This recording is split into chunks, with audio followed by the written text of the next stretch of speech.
Because that baby is not my son. Here's the thing that she does. It is. Here's the sorry. That's a lie. Yes, That's a lie. First of all, she's a liar because you just had a wild sex party that got shut down by the police station last week. Hello, ma'am. Yes, you did. Yes, you did. Yes, you did. Hoes in this That house. is not Yes, you did. Why is your neighbors? Why is your neighbors complaining about the sex that goes on in your household? There was no sex going on. This psycho grandma didn't just show up. She exploded in, suing for $1,000 because baby Elijah's too white. Is this a courtroom or a Klan rally with better lighting? Ms. McBirth, you petitioned the court for a DNA test to prove your son, Kakitho Hughes, is not father of Miss Jackson's 2-year-old son, Elijah Jackson. You're suing Miss Jackson for $1,000 for defamation of character because you claim she posted comments on social media claiming you and your family are deadbeats. Not holding back 1 ounce of venom, Grandma McBirth unleashes her unholy trinity of insults for Ms. Jackson. Trash, trouble, and trifler. Can a human being even survive such legendary, soul-crushing shade?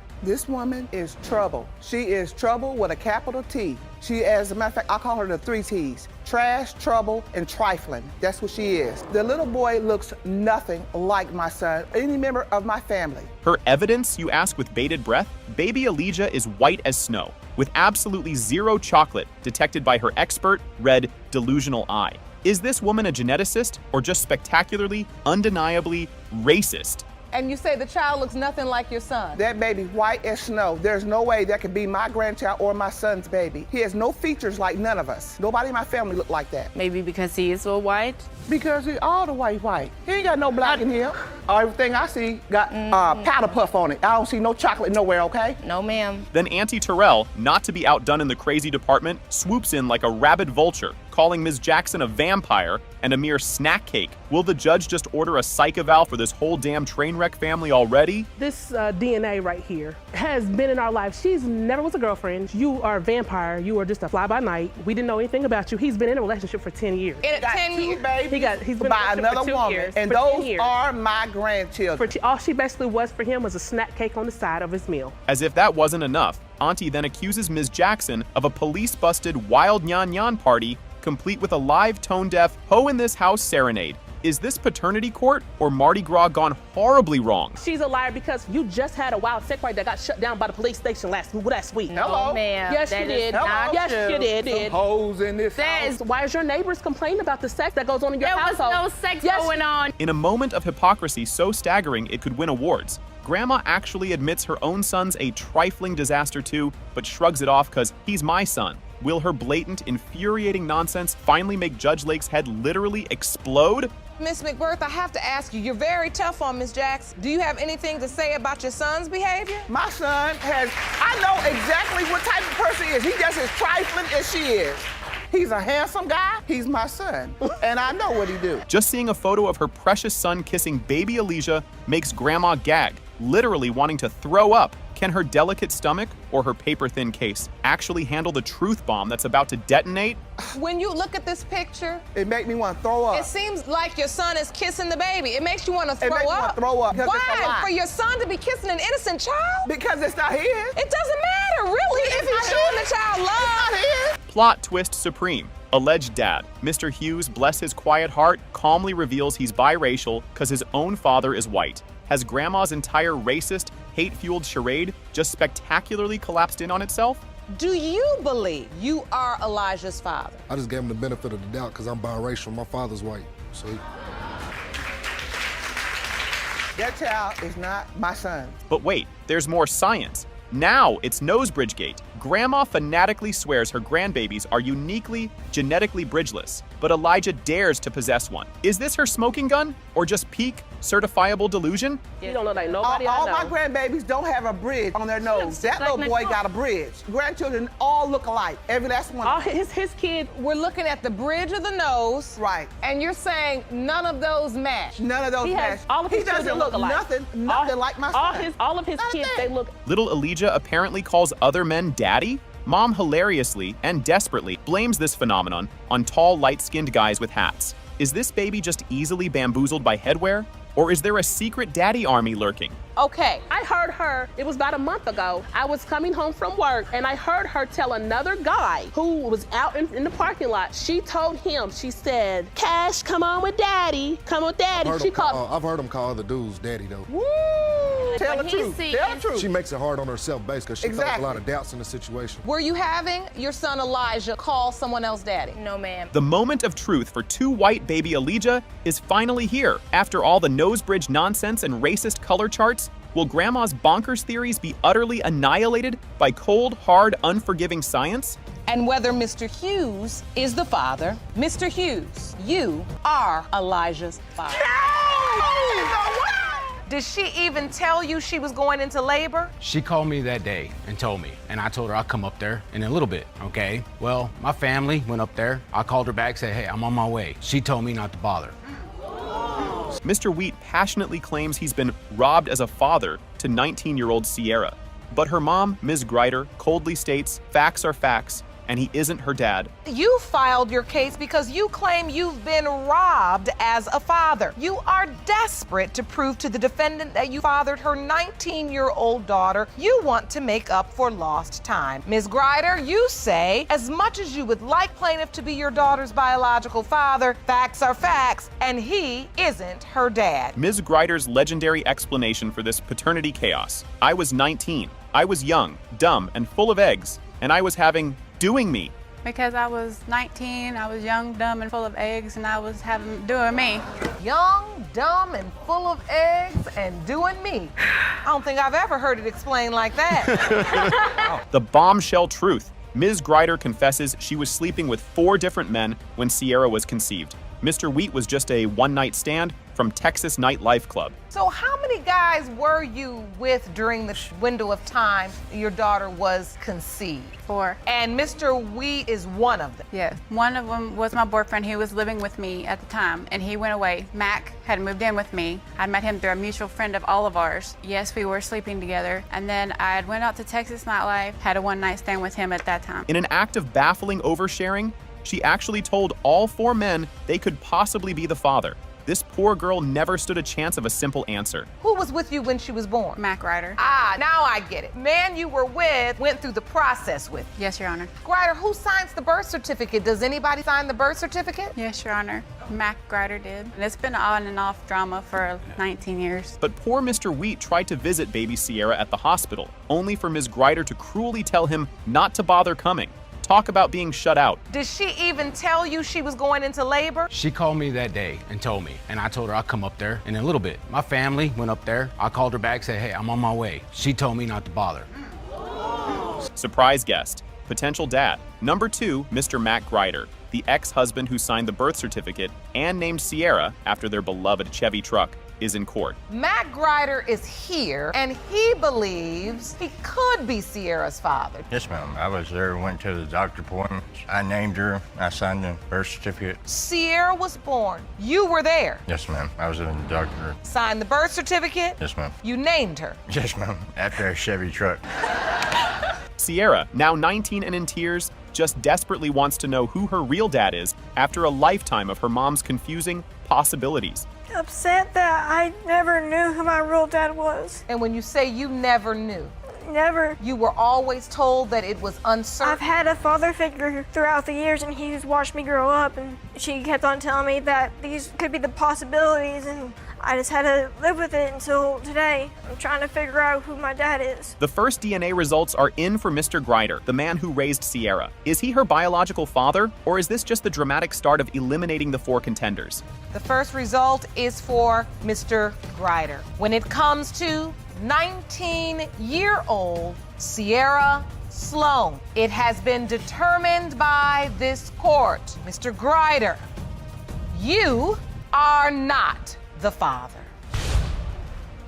Now for Mr. Wheat, the man who's felt robbed for 19 years. After Mr. Greider was ruled out, are his decades of hope about to finally come true for Sierra?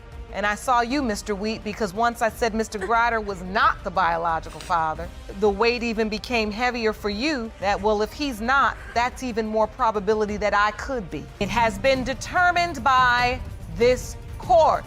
Mr. Wheat, you are not the father.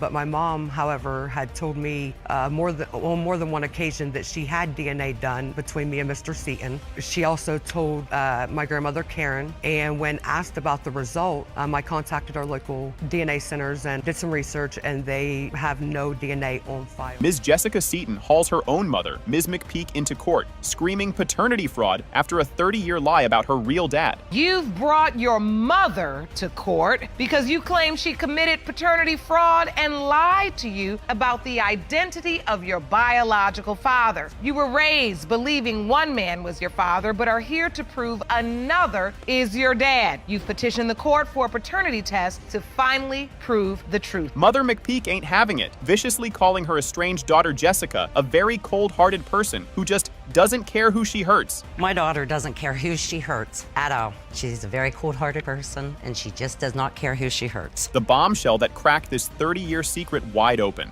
Jessica needed an emergency blood transfusion, and her presumed family, via dad Jesse Seaton, were not a match. Back in 2011, I had complications and I needed a blood transfusion. My mom was supposed to make it to the hospital. She never showed up, whatever the reason was. So my grandmother and my Uncle Paul had both donated blood for the blood transfusion, and it came out they were not. Either one of them wasn't a match. So they couldn't give me the blood. Grandma Karen's ghost-written truth bomb. Okay, a letter. Her late son Jesse wasn't Jessica's dad. Mom Teresa was shacking up with Greg Bryson while pregnant. It reads, I know my late son Jesse Seaton is not Jessica's father. Everyone in town knows that Teresa was with Greg while she was pregnant. I don't know why Teresa keeps denying it, which is Greg. When my son Jesse started dating Teresa, she was by Greg. My hopes for Jessica are that she will finally know the truth. Jessica tearfully describes how the man who lovingly raised her, Jesse Seaton, tragically died believing she was his only precious daughter, a pain that still haunts her.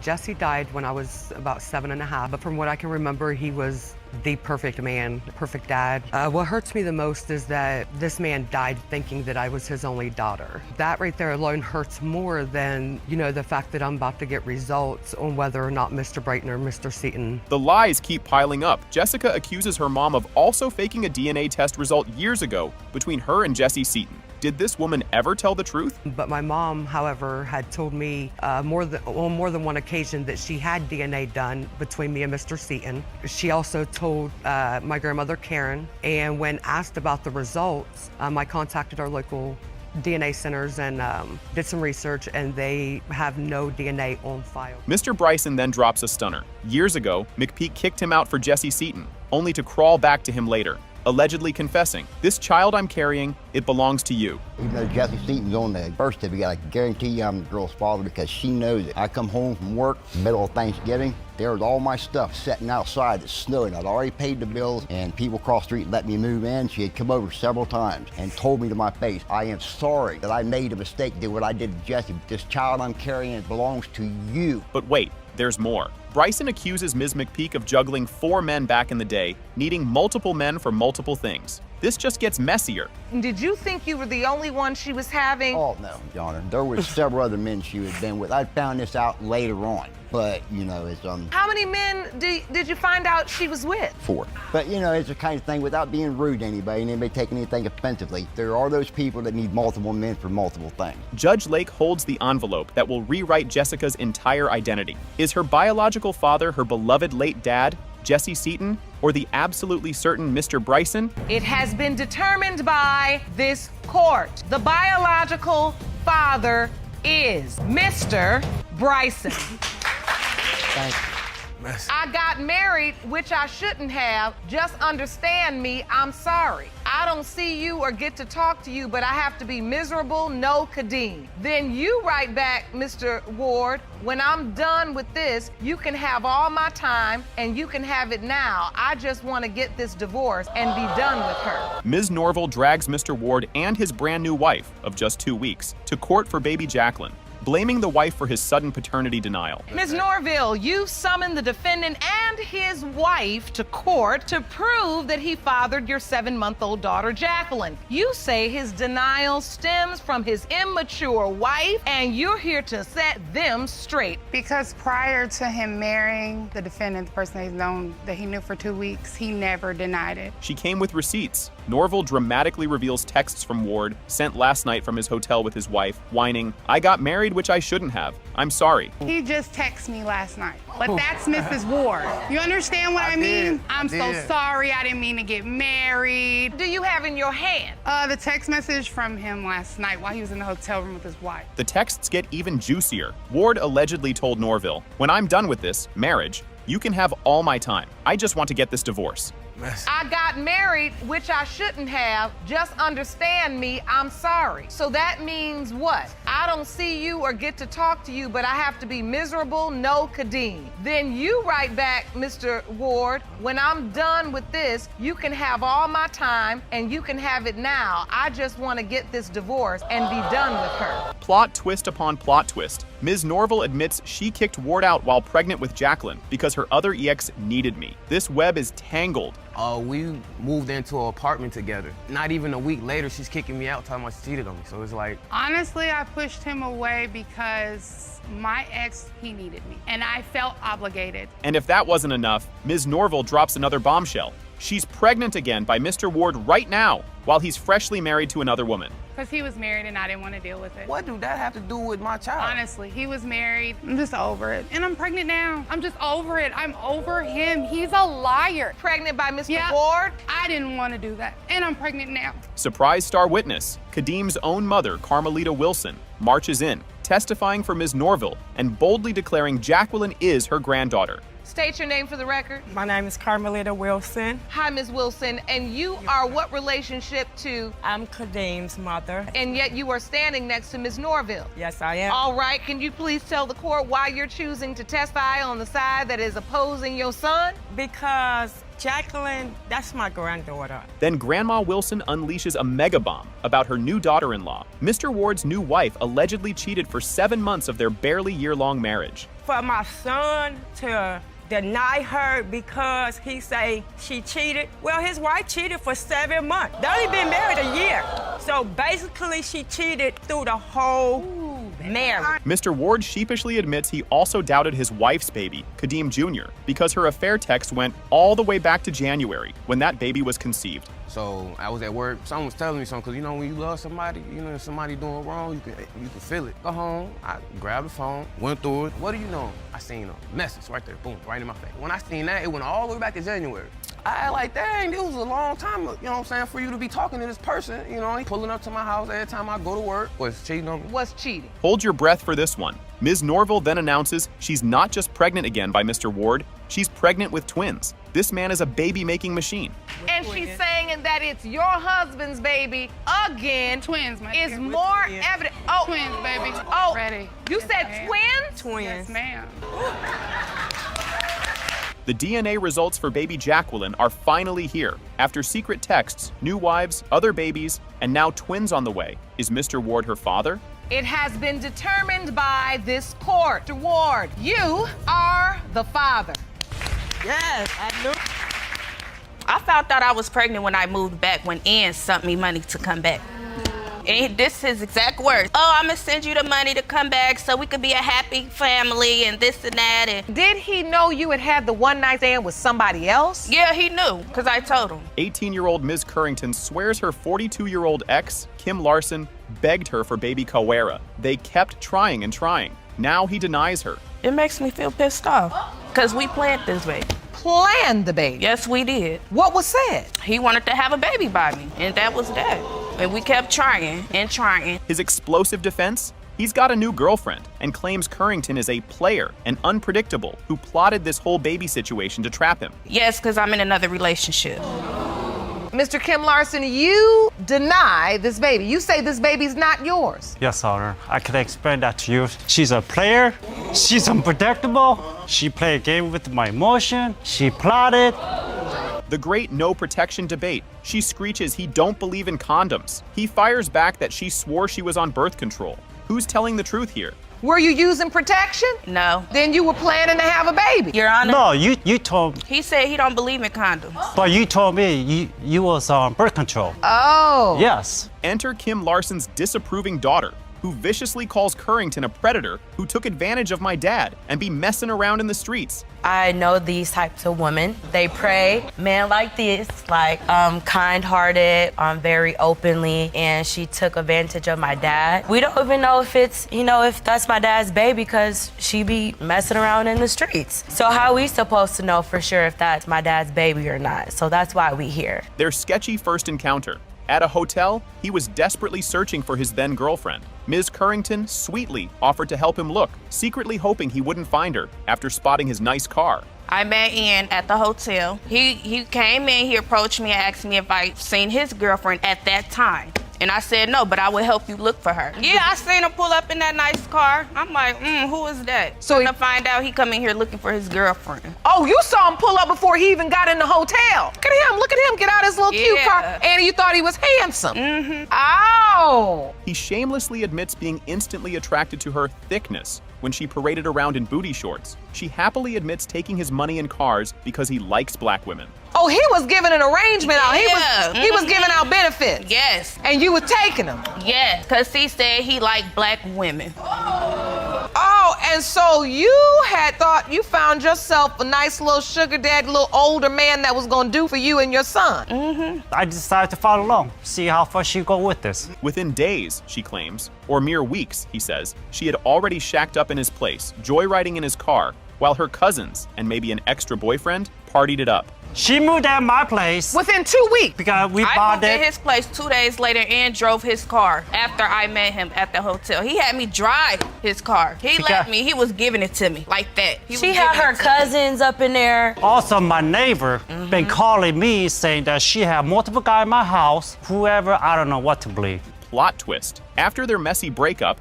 he got evicted. She had a one-night stand in Indiana, only for he himself to send her money to come back and be a happy family. Between that time when she was pregnant, she was with this guy pretty much through the whole term. And I'm still is. Yeah, getting she married still too, is. September 1st. And he's been taking care of her throughout this whole journey. I found out I was pregnant when I moved back, when Ian sent me money to come back. And this is his exact words. Oh, I'm gonna send you the money to come back so we could be a happy family and this and that. And he knew, because I told him. Kim Larson actually got himself kicked out of the hospital during Kawira's birth for throwing a tantrum because Currington was on the phone with her new fiancé. Did you also allow him to sign the birth certificate? He didn't want to. So he started cussing me out because I was on the phone with the person I'm with now. No, I was at the hospital. He got kicked out the hospital. The security guards kicked him out and had to move me to another room because why are you on the phone with him and this is our time and this and that. You got kicked out the hospital, Mr. Larson? Yes, he did. Judge Lake holds the envelope that will change everything. Is the thickness-loving, condom-hating older man Kawira's father, or was this just a very expensive, messy fling? It has been determined by this court, Mr. Kim Larson, you are the father. Dad. Do you remember Mr. Johnson moving away? No. So when he's saying he was gone from April 17th until when Jace was born, that's not true? No, it's not. What is your testimony? It's not at all because we had sex on his birthday. And when is that? April 30th. Impossible. And we had sex every day after that, and the last day we had sex was May 10th. Ms. Wilson is a wreck, tearfully stating Mr. Johnson, father of her 4-year-old Jace, has done nothing for him, abandoning her since day one. I've had my son for 4 years doing it all by myself since day one. I'm sorry. It's all right. It's hard to look at him. Take your time. I know it's difficult. You've had him by yourself. No help. He's 4.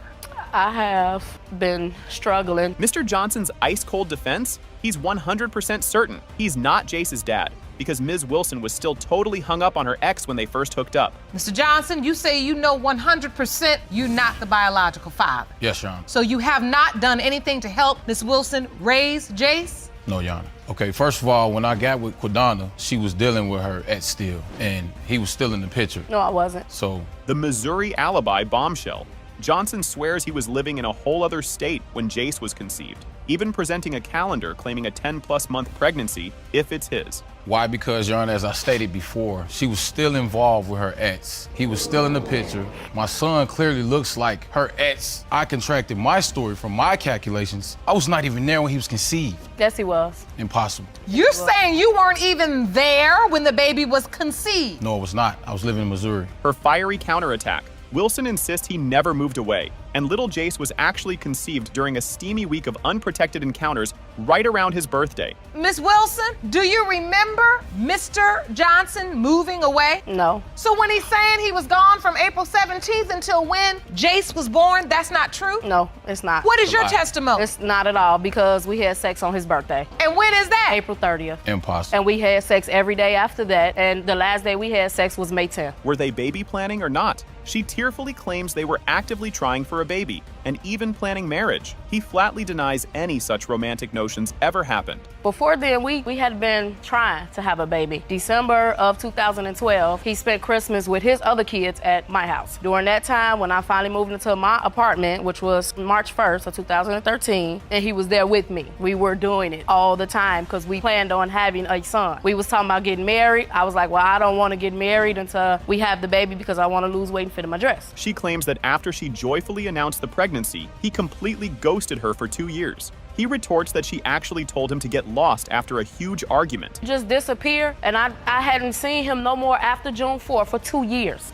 So once you tell him you're pregnant, he never shows back up? Nope. No. You didn't even want to see the baby? No, Your Honor. I stopped communication with her because she told me she didn't want me to have it. We got into it That over the is a phone. lie. No. And she told me on the No. phone, No. well, since this is not working, then you don't have to be in our life at all like that, getting all loud with me. So I hung up on her. That's what I do. The dramatic laundromat showdown. Johnson says the first time he ever saw 2-year-old Jace was at a laundromat, only to see the boy allegedly run to Wilson's EX yelling, "Daddy, Daddy." My mom was talking to me, and you know how some mothers are. They put pressure on sons like, well, son, he looking. They tell you to do the right thing. At this point, I'm going to meet her at the laundromat with the child. I took the child to my cousin's house, so she was like, well, he does look like you, cuz, she's older. So, and as I proceed to take him back to the laundromat, I pulled up. I'm not even there 10 minutes. Here comes the ex. Mr. Johnson then accuses Wilson of spending suspicious, long hours burning DVDs at her ex's house multiple times a week right before Jace's conception. Actually, I'm glad you asked me that. She would go visit her ex 2 to 3 times a week, and spend long hours over there. But as she quote unquote says, we're burning DVDs.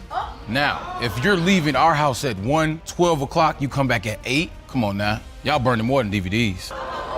Judge Lake holds that fateful envelope. Is Mr. Johnson's ironclad Missouri alibi actually legit, or is he about to become a very reluctant and very late father to Jace? It has been determined by this court. Are the father. Benning lost his mom at 14. When Robin was born, he finally had someone to love like she loved him. It made me think that some dreams return as children. Well, first off, Your Honor, my mother passed away when I was 14 years old. She was my best friend. We spent every waking moment together. After she died, it, left me hurt. I always wanted a daughter, and I promised I was going to take care of her and treat her like my mother took care of me. Tell me about that relationship. So close. She's goofy. She loves daddy. She's a daddy's baby.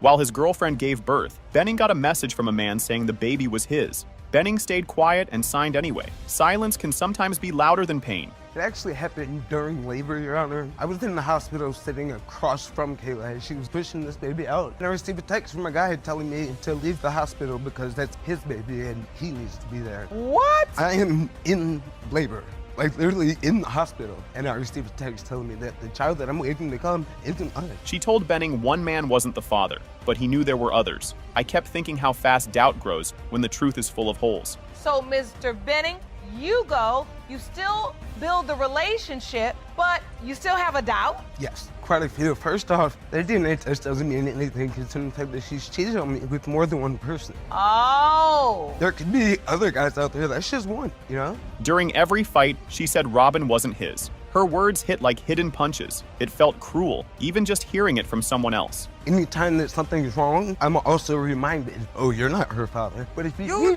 need something, I'm the father. You say stuff to hurt my feelings. Why can't Have I I do ever what told you you that you're not the parent of your kid? You can't. I pushed them out.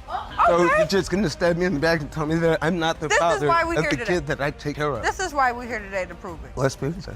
Benning thought Robin looked like his mom, but hearing she might not be his broke something inside him. It felt like grief came back wearing a new face. That little girl right there is my mother come back to be with me. And When she you looks tell me just that, like your when you mother. tell me She's she's her not mine, it feels like you're taking my mother away from me again. Look at them. Look, they're twins. She's beautiful. They do look a lot alike. People texted him saying Robin wasn't his. The calls and whispers kept coming. I can't imagine being a dad while drowning in that much doubt. Change her diaper and look at her and play with her, and she's calling me daddy, and there's something in the back of my head saying she might not be. You know, there's a text message on my phone saying she's not yours. There's people calling me on my phone saying I'm her dad. You know, it's constant, and Well, this is why we're here to. after a certain time, you can't just ignore it anymore. It keeps happening. It's hard to ignore. Very hard. Bodine swore he was the father, but lies made her words empty. Trust can break before love even has a chance. I've learned that truth needs more than words. I don't trust the thing that really comes out of his mouth. I really don't. And to be honest with you, after all this has happened, you know, depending on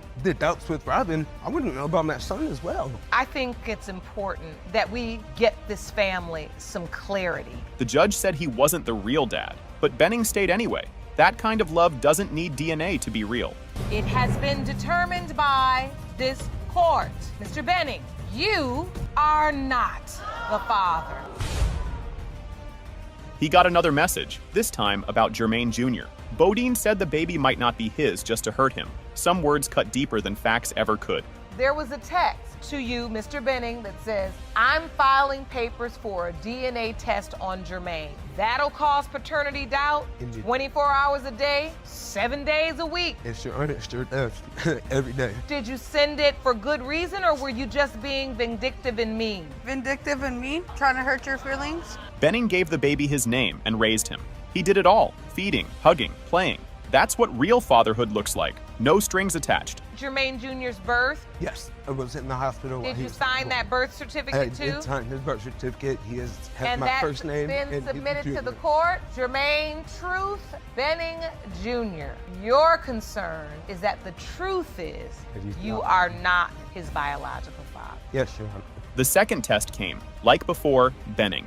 It has been determined by this court. Mr. Benning, you are not the father.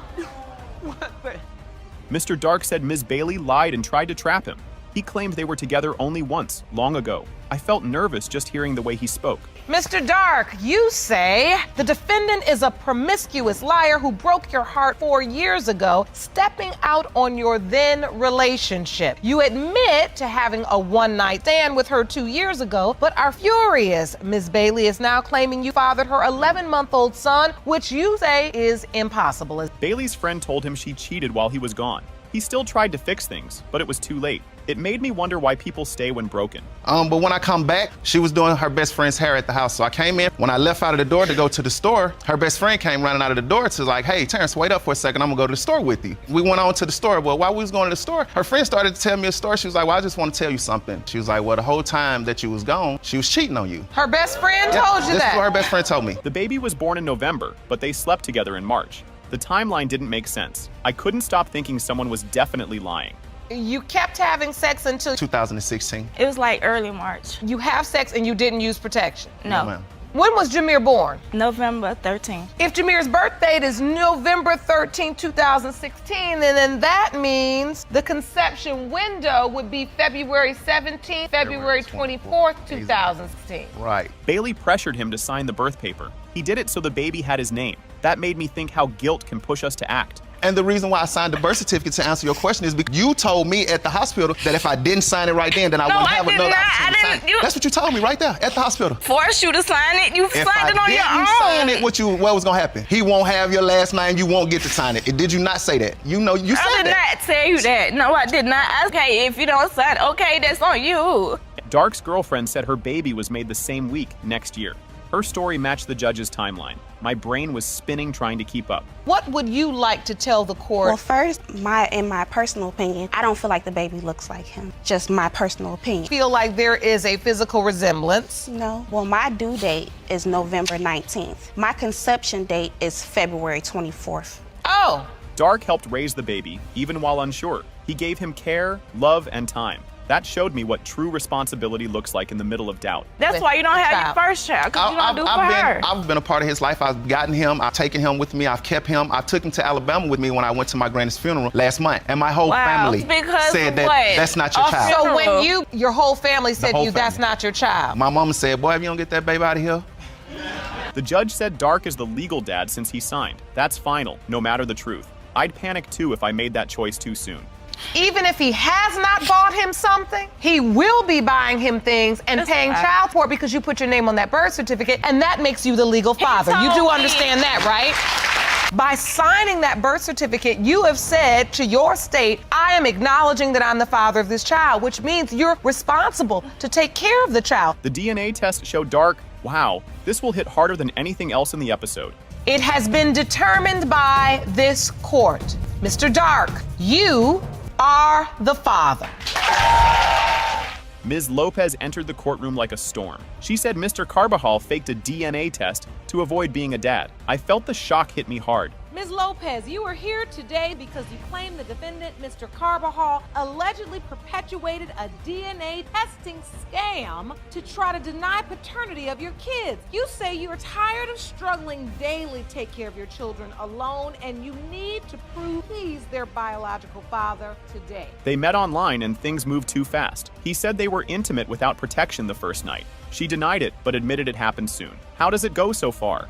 Well, I met her through a social network. She told me, hey, come see me, for the weekend or just one night. So I went to go see her. And that day that I went to go see her, we basically had sex that first night. When she said she was pregnant, he didn't smile. He stepped back. He didn't want a baby with someone he didn't love. That made my stomach twist in knots. Your Honor, after I found out I was pregnant, he did not have anything to say. We talked later, and he was still in shock, telling me that he didn't want to have a baby with someone he did not love. So at that time, you told him you're pregnant. He didn't seem to be that enthused. No, he was not. He loved the girl so much, he got her name tattooed. But one photo made him question everything. My chest got tight just hearing the story. He says he's the father. He's even has her name tattooed on his arm. He was there. Even though you doubted? Because when she was first born, I was attached to her. I was really attached to her. Okay, so you were attached to her. Yeah. So then why doubt? What made you doubt? The picture. His sister saw a photo of another man on Lopez's phone. She said the man looked like the child. One picture sent everyone into chaos and doubt. She showed my sister Miriam. He was a friend of mine. A guy, and my sister took picture of her phone. He was a friend of mine. That guy looked exactly like. No. So you were showing pictures in your phone of a guy to your sister, and she came across a picture that she felt looked just like. Yes, Your Honor. Aliana. Carbajal said he couldn't sign the baby's papers. Lopez and her mom claimed he wasn't there. The yelling made it hard to know who to trust. Well, when he was first born, she didn't let me sign his birth certificate. I didn't even sign his birth certificate. Why wouldn't she let me? She's saying I'm the father. Why couldn't I sign the birth certificate? Because you weren't there from the beginning. I was there. I was there when they both were. Hold on. Let's get some order. He said the baby had dark skin and a cleft lip, which didn't run in his family. Lopez said the child looked like her ex's dad. I felt the tension rise. I'm light-skinned, Your Honor. He looks just like Your his grandpa. dad is dark. His dad is dark. That doesn't mean my anything. little boy, my little grandson looks just like your dad because there are pictures. There's pictures that we looked side by side. He looks like your dad. My family does not have a history of cleft lip. Doesn't matter. Whether it's my mom or my dad's side. Listen. Lopez sent a photo of another man holding the baby. She wanted to make Carbajal jealous. I had to ask, who would do that on purpose? She also sent me a picture of a man holding my baby. Wait, you sent him a picture? I sent him a picture of to show someone else holding a child that you said was his? I sent it because to show him that there would be another man, Why would it be another man? possibly, and take care of his responsibilities. I did not meet up with my ex until a month before I had my daughter. Carbajal used a store-bought DNA kit without ID or witness. Lopez didn't know, and names were spelled wrong. I was stunned. How can anyone trust that test? He did a paternity test that he bought from the store. I did not know about it until he gave me the results that came back. My mom bought it off the counter. They came with swabbing things, you know? Okay, so it came with all of the utensils, everything and you then needed? paperwork, and then we did the swabbing. I swabbed my lips, I swabbed the kids' lips, and then we basically did the paperwork and we sent them in. Judge Lake read the results. Carbajal wasn't Aliana's dad. The room fell quiet. My heart dropped with his. 2-year-old Aliana Lopez Carbajal. Mr. Carbajal, you are not her father. After many denials, Lopez admitted she had another partner. The courtroom exploded with anger from Carbajal's side. I was floored. How do you lie like that? So I'll ask you again. Were you sleeping with anyone else besides Mr. Carbajal at the time? One, Your Honor. Which is the one in the picture. It's not the one in the Obviously. picture, Pretty sure okay? it is. No, it's not, Christina. Ms. Lopez, Yes.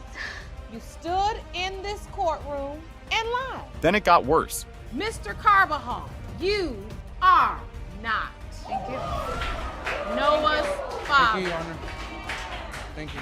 Lopez said both kids had different fathers and claimed to know who. The judge called out her lies and warned her. I watched her world fall apart. Now, you two people's mothers, do you know who their fathers are? Yes, I do. Is it the same person or two different fathers? Two, but I know who they are. I don't even know if you're telling the truth right now. No. Because only you know the truth. And I will leave you with this cautionary tale. This young woman says the baby's father is either an absent guy or her mom's boyfriend. The courtroom froze like a wave hit. I sat there, stunned and speechless. Ms. Holthouse, you are here to prove paternity of your 3-month-old son, Zayden. Shockingly, you confess it's either a man you shared a sexual relationship with who wants nothing to do with your child, or the defendant who happens to be your mother's boyfriend.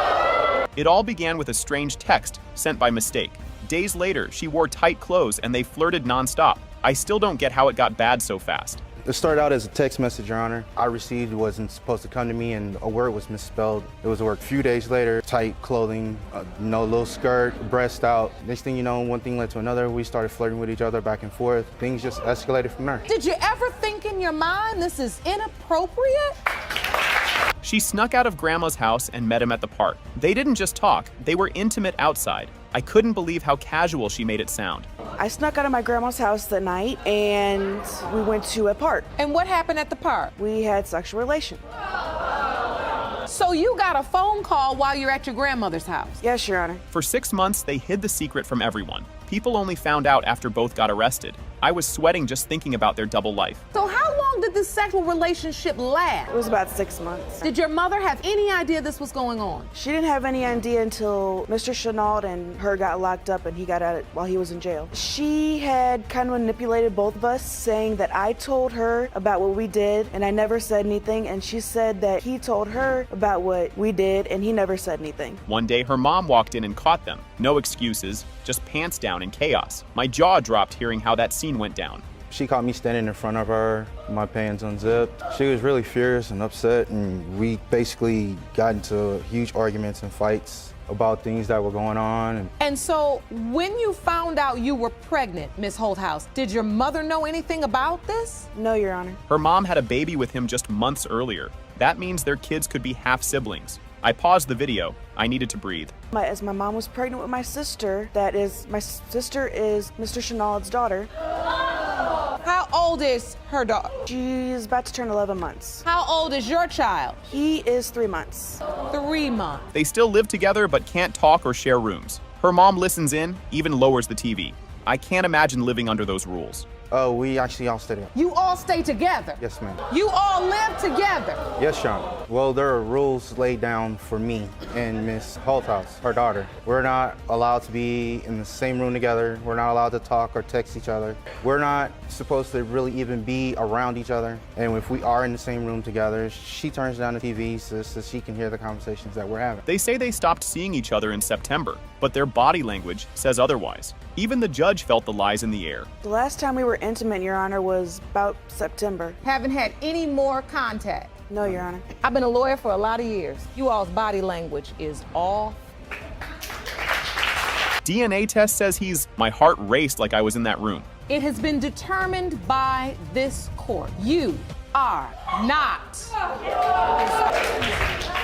Ms. Foster shares how motherhood at 17 changed her forever. She's raising her son alone, while Mr. Durden avoids responsibility. I felt her pain. I was left speechless too. Ms. Foster, you say getting pregnant at the age of 17 pushed you into adulthood sooner than you expected. You claim Mr. Durden is denying your 15-month-old son, Ian Durden Jr. You are asking the court to order a paternity test so you can prove he is the father because you're struggling financially to make it on your own. Mr. Mr. Durden says he didn't help because he has doubts. He only signed the papers because he felt forced. Honestly, I couldn't believe what I just heard. Because I haven't helped because I don't want to get too attached to a baby that's not mine. He has your name. Yeah, Your Honor, I agree with that. And the reason because he has my name is because I was kind of like pushed to sign the birth certificate. We used to talk all the time about, if we have children, like I want my son to have my name. I want to have my son to have my name. Foster spends over $2,000 a month just to survive. She works long hours and sees her baby less.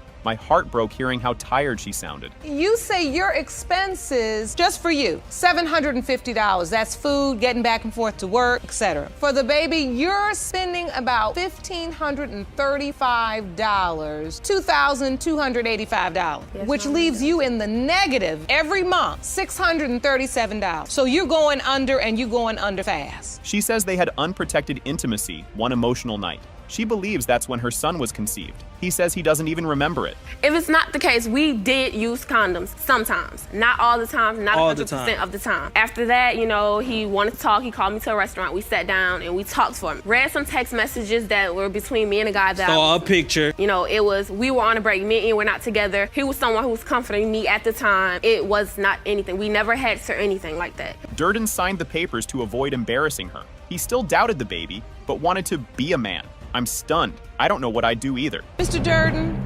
you said you signed the birth certificate. Yes, Your Honor. The child's named after you. Why did you sign the birth certificate? And it was a problem with the child being named after me. She didn't want the child to be named after me. It took her mother and I think one of her friends to tell her it's the right thing to do if the baby's his. Hospital room. I didn't really want to embarrass her in front of her mom and her sisters and stuff. His sister says Foster was close to another guy. That guy even went to the baby's ultrasound. I gasped. How do you even respond to that? Miss Foster and the baby, he stated that she's pregnant. I didn't even know they was having intercourse because they so young. They kids. She cheated on him with her best friend. Her best friend looked exactly like my brother. It was the boy she took a selfie with who took her to the doctor and she didn't let me know nothing about. That's why I have my doubts too and she cheated on him around the time she conceived the baby. So it's a possibility that he could be the father also. The test proves Durden is... It has been determined by this court. Mr. Durden, you are the father. Jason entered with hope, but fear cracked his voice. Megan told him he might not be the dad. I felt punched in the stomach, too. Mr. Deggs, you are here today hoping you are the biologic father of the defendant's 3-year-old son, Jason. You have petitioned the court for paternity test because you claim your ex, Ms. Guerin, first led you to believe that you were Jason's dad, but when the baby was 6 months old, she confessed that you may not be the biological father. Jason's best friend shared terrible news. His friend and his brother had both been with Megan. I froze just imagining hearing something like that. And my best friend at the time pulled me aside and told me him and my brother had both slept with Megan. What? He cheated in the very beginning of our relationship. It was even before we were a month together. Ms. Guerin, I want to know, is it true? Yes, it is true. I do admit that I did do those things. I did on him with his best friend and his brother. Jason worked hard to make Megan happy. She says another man made her feel wanted. I don't even know who to feel bad for now. He was never home. Worked full time to make sure that her nails and her hair get done. After he would get off work, he never came home. And he left me in the apartment all the time with a roommate that he knew was attracted to me and wanted to be with me. We were drinking and he was showing interest in me, made me feel pretty, and was giving me everything at the time that Jason was not. Megan also cheated with Jason's brother. She felt ignored, but Jason looked crushed. Hearing that once would destroy me too. But you slept with my brother too. Yes. You slept with my best friend and my brother. So if okay, twice the pain. Ms. Guerin, how did you end up with his brother too? His brother, I was really young at the time, and you keep talking about how young you were. If you were so young, you shouldn't have been sleeping with everybody. Okay. Megan cheated again while pregnant. Jason still held her hand and cut the cord. I wanted to scream. He didn't deserve this. When I found out I was pregnant, we had a lot of problems at that time. We had already cheated on each other. And then I met somebody else that was taking care of me, and I ended up sleeping with him while I was with Jason. When you give birth to the child, he was there. Yes, he was there. I cut cord. I've been there since day one, taking care of this baby and this woman. Day one, Your Honor, I was there. Jason thought he was the dad for 6 months. During a fight, Megan told the truth. My chest hurt like it was my family. During the entire pregnancy and for 6 months after that, you allowed him to believe that he was the father of this child, knowing in your mind that maybe he wasn't. I think we were in an argument, and out of nowhere she throws at me, "You're probably not even Jason, the daddy of Jason anyway." Her new boyfriend steps in, acting like a dad. He's not the father, but takes care of Jason. That part made me clench my jaw hard. I do things that a father is supposed to do. I never try and take the place of his biological father because I'm not his biological father. And what is it that you do for the child? I take care of him. You know, when Megan's working, if I have the day off, then of course I'm taking care of him. If he needs to go to an appointment or something, make sure he gets there. It's fun to be around. Of course, he's 3-year-old. He tests your patience sometimes, but... The DNA test says Jason's... When it comes to baby Jason Day, Mr. Day, you are not the father. The judge calls Megan cold and cruel. She let Jason believe the baby was his. I wanted to stand and clap too. That you would perpetrate this lie on this man during your entire pregnancy up through a delivery room. That wasn't his child. I could tell by the look on your face today. He was more nervous than you were. I'm gonna tell you what I think as a woman. Now, you sitting up there and you got a cute face, but you got ugly ways. In the house, like one morning, we getting the kids ready for daycare. If Toy wouldn't have walked in the living room, the kids would have seen her full moon. Having sex? With the children. Having sex? You're right, but in my home, early in the front, on the couch. Grandma, you were not having sex in the front room. But as my mom was pregnant with my sister, my sister is Mr. Chenault's daughter. How old is your child? He is 3 months. When you find out you're pregnant, whose child do you think it is? At the moment, it could have been 2 guys. This court case is about to be a total mess, and I love it. Ms. Scott McRae is suing her own daughter for $3,900, calling her husband a lazy bum. Her daughter fires back saying her mom is actually jealous and wants her man. Ms. Scott McRae, you claim that you've been supporting your daughter, Ms. Scott, and her 7 children long enough. Yes. You say that your daughter's husband is a deadbeat, and you wish she'd leave this man and get off the system. You are suing your daughter for $3,900 in unpaid loans. Yes. Things go from normal family drama to full-on reality, TV madness. Ms. Scott accuses her mom of wanting her husband, and the audience gasped so hard they almost passed out. Judge Lake tries to keep order, but this train wreck ain't slowing down. You wish you had a man like him, and that's why you claim him to be a deadbeat, because that's what you're used to having, and that's what you want me to have. You're after him. If I have 5 children depending on me, and they need things in the morning to sustain them while they're at daycare, and this man, what's the things they need? I was sleeping in their den. This is where the case turns into a full-blown breakfast debate. Mrs. Scott McRae is furious because Toy ate all the cereal and drank all the milk, leaving the kids with nothing. Mrs. Scott claps back like, okay, but they survived, didn't they? I watched Toy one night, particularly. He went into the kitchen 3 or 4 times, and the whole night he was eating cereal. But did that take cereal out of my children's mouth? No, it didn't take the cereal. They couldn't eat the cereal because they didn't have milk. Why are you on so he drunk up the milk. You're saying she had to ask me somebody be on little things like. Just when you thought it couldn't get pettier, we get bounced checks and eviction drama. Mom says they keep getting kicked out because Toy won't work, but Ms. Scott blames a bad check from her mom. Judge Lake looks like she needs a nap and a snack. Your Honor, not when you're getting evicted every 6 to 7 months. It shouldn't be a family decision. We get evicted not every when it's 6 to 7 getting months. every year. They do good at tax time. But let you tell it you paid our rent for 5 and 6 months. So that's when I was staying with you when you were on Tuckasegee, and as soon as I moved, y'all got evicted because you couldn't continue to pay the rent. You gave me a bounce check. No, I didn't give you a bounce check. We were in a bind. This moment made the audience gasp so loud it echoed. Mrs. Scott claims she caught her own mother doing things she shouldn't on the couch, right where the kids could see.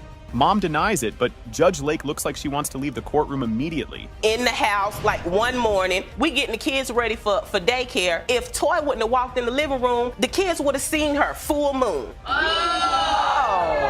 Having sex? With the children. Having sex? You're right, but in my home, early in the front, on the couch. Grandma, you were not having sex in the front room. If things weren't awkward enough, now there's a questionable kiss. Ms. Scott says her mom kissed Toy so close, it could have been a full-on makeout if he turned his head. Mom says that's ridiculous, but the courtroom is giving her serious side-eye. but something just told me to, just look back out the door. She done got out her car, walked up to our car where Toy was sitting, and kissed him on his cheek. A slobbery kiss. If he would have turned his face, that would have been tongue kiss. What was that even for? You're the best son-in-law I ever had. I just love you. Toy finally gets to talk, and he does not hold back. He says his mother-in-law is always touching him, asking for favors, and acting way too friendly. Mom denies everything, but by now, nobody is convinced. She always touching me on my chest. What chest? She always patting on me. She always saying, you do more than I can my son or the man I'm sleeping with to do, to have me to come and do things. God. Came out the blue one day to even come and get me by myself to come and pick up a tent for her. A $30 tent. Judge Lake asks the big question. Can this man even keep a job? Toy says his jobs are temporary, but Mom says he's just plain lazy. Mrs. Scott defends him, but Judge Lake looks very, very skeptical. Can you keep a job? No, ma'am. He said he can't. That's right. He said he can't. No. Now, he can't. Why is it that you can't keep one? Because the job always ending. So you have temporary or seasonal work? Yes, ma'am. Are you using your best efforts to provide for these 7 children? Yes, ma'am. Mom loses her case because she has 0 receipts. She tries to prove it with bank withdrawals, but there's nothing saying loan on them. Case dismissed, and Mom looks like she just lost the lottery. I have bank statements showing the times that my money went into the bank, highlighting when it came out and the times that it came out. Hand those to the bailiff, please. You say $3,900 for rent, money for food and clothes. Now, I see bank withdrawals, Miss Scott McCrae, but they're just counter withdrawals for cash. Yes, and it would come the cash that I would give to them to help pay their bills, pay the rent, or that I would pay to the landlord. The big moment. Does Mom want her son-in-law? The lie detector says no, and the courtroom erupts in cheers. Ms. Scott looks shocked and low-key disappointed. Ms. Scott McCrae, you were asked, have you ever made any sexual advances towards your son-in-law, Toy? You said no. No. And the lie detector determined that was the truth. Yes, it was. This case is already a mess before it even starts. Ms. Holthouse needs to find out if her baby daddy is some random guy or her mom's boyfriend. Yikes. The audience is already gasping, and it's only the beginning. Ms. Holthouse, you are here to prove paternity of your 3-month-old son, Zayden. Yes, Your Honor. Shockingly, you confess it's either a man you shared a sexual relationship with who wants nothing to do with your child, or the defendant who happens to be your mother's boyfriend. If you think this is bad, just wait. Mr. Shinewald says this whole thing started because of a misspelled text. Seriously? The judge calls him out immediately because this excuse makes 0 sense. It started out as a text message, Your Honor. I received wasn't supposed to come to me, and a word was misspelled. It was a word. A few days later, she had on tight clothing, little skirt, breast out. Next thing you know, one thing led to another. We started flirting with each other back and forth. Things just escalated from there. Did you ever think in your mind this is inappropriate? This is where we all collectively shake our heads. Ms. Holthouse snuck out of her grandma's house, met him at a park, and things went way too far. The audience is already done with this nonsense. I snuck out of my grandma's house that night. We went to a park. And what happened at the park? We had sexual relations. So you got a phone call while you're at your grandmother's house? Yes, Your Honor. What did he say? What did I mean by that text that I sent him? And your response was? I didn't mean anything about it at that moment. 6 months of sneaking around, and guess how the mom found out? In jail. The mom tricked them into confessing, and it worked. The judge looks exhausted, and we're right there with her. So how long did this sexual relationship last? It was about 6 months. She didn't have any idea until Mr. Chenault and her got locked up and he got out while he was in jail. She had kind of manipulated both of us, saying that I told her about what we did and I never said anything, and she said that he told her about what we did and he never said anything. This part is straight up embarrassing. The mom literally caught them, with pants unzipped. It turns into a huge fight, and things somehow get even worse. Did she ever almost catch you? Yes. She caught me standing in front of her, my pants unzipped. She was really furious and upset, and we basically got into huge arguments and fights about things that were going on. And so when you found out you were pregnant, Miss Holthouse, did your mother know anything about this? No, Your Honor. Okay, math time. The mom had a baby with him too. That means the baby and his mom's baby are half siblings. The audience's brains are breaking. But as my mom was pregnant with my sister, my sister is Mr. Chenault's daughter. How old is her daughter? About to turn 11 months. How old is your child? He is 3 months. When you find out you're pregnant, whose child do you think it is? At the moment, it could have been 2 guys. Mom finally walks in, and she knew something was up. She says her daughter was acting weird every time she left the room. The judge is just staring like, are you serious right now? Because my daughter was acting funny. If I was sitting on the couch next to Mr. Chenault and I would get up to go to the bathroom, she would get up out of the chair across the room to sit by him. Oh, no, she didn't. The judge is so over this. She straight up calls them out for lying because their body language says it all. They both look guilty, and she knows it. When was the last time you two were intimate? You're in court, tell the truth. The last time we were intimate, Your Honor, was about September. Yes, Your Honor. Haven't had any more contact? No, Your Honor. You know, I've been a lawyer for a lot of years. You all's body language is off. This is where they prove they're still hiding something. The judge offers them a lie detector test, and both refuse. The audience is groaning because they know what that means. So I want to know if both of you say you're not sleeping together anymore and haven't slept together since September, we have access and we can take a lie detector test. Like you wanted to. Are we willing to consent to the lie detector test on the question of whether or not you all are still sleeping together? And the results are in. It has been determined by this court. You are not. This starts off like a wild soap opera.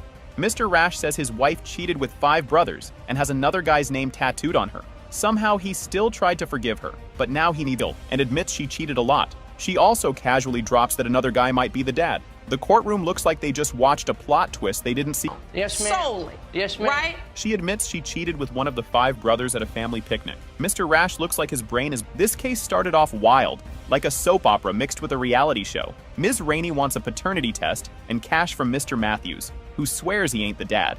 The judge barely gets started before the drama explodes. Ms. Rainey, you are here today requesting 2 paternity tests and suing the man you say is the father of your children. You admit that you slept with one other man during the time of conception, but you argue that was only because Mr. Matthews refused to accept his responsibilities. Yes. The petty levels here were off the charts. Ms. Rainey named her kid after another man because Mr. Matthews told her to. Then he got mad about it. Now he's in court looking shocked, like he forgot he played himself. When I found out I was pregnant, I told him and the other person that it was between both of them.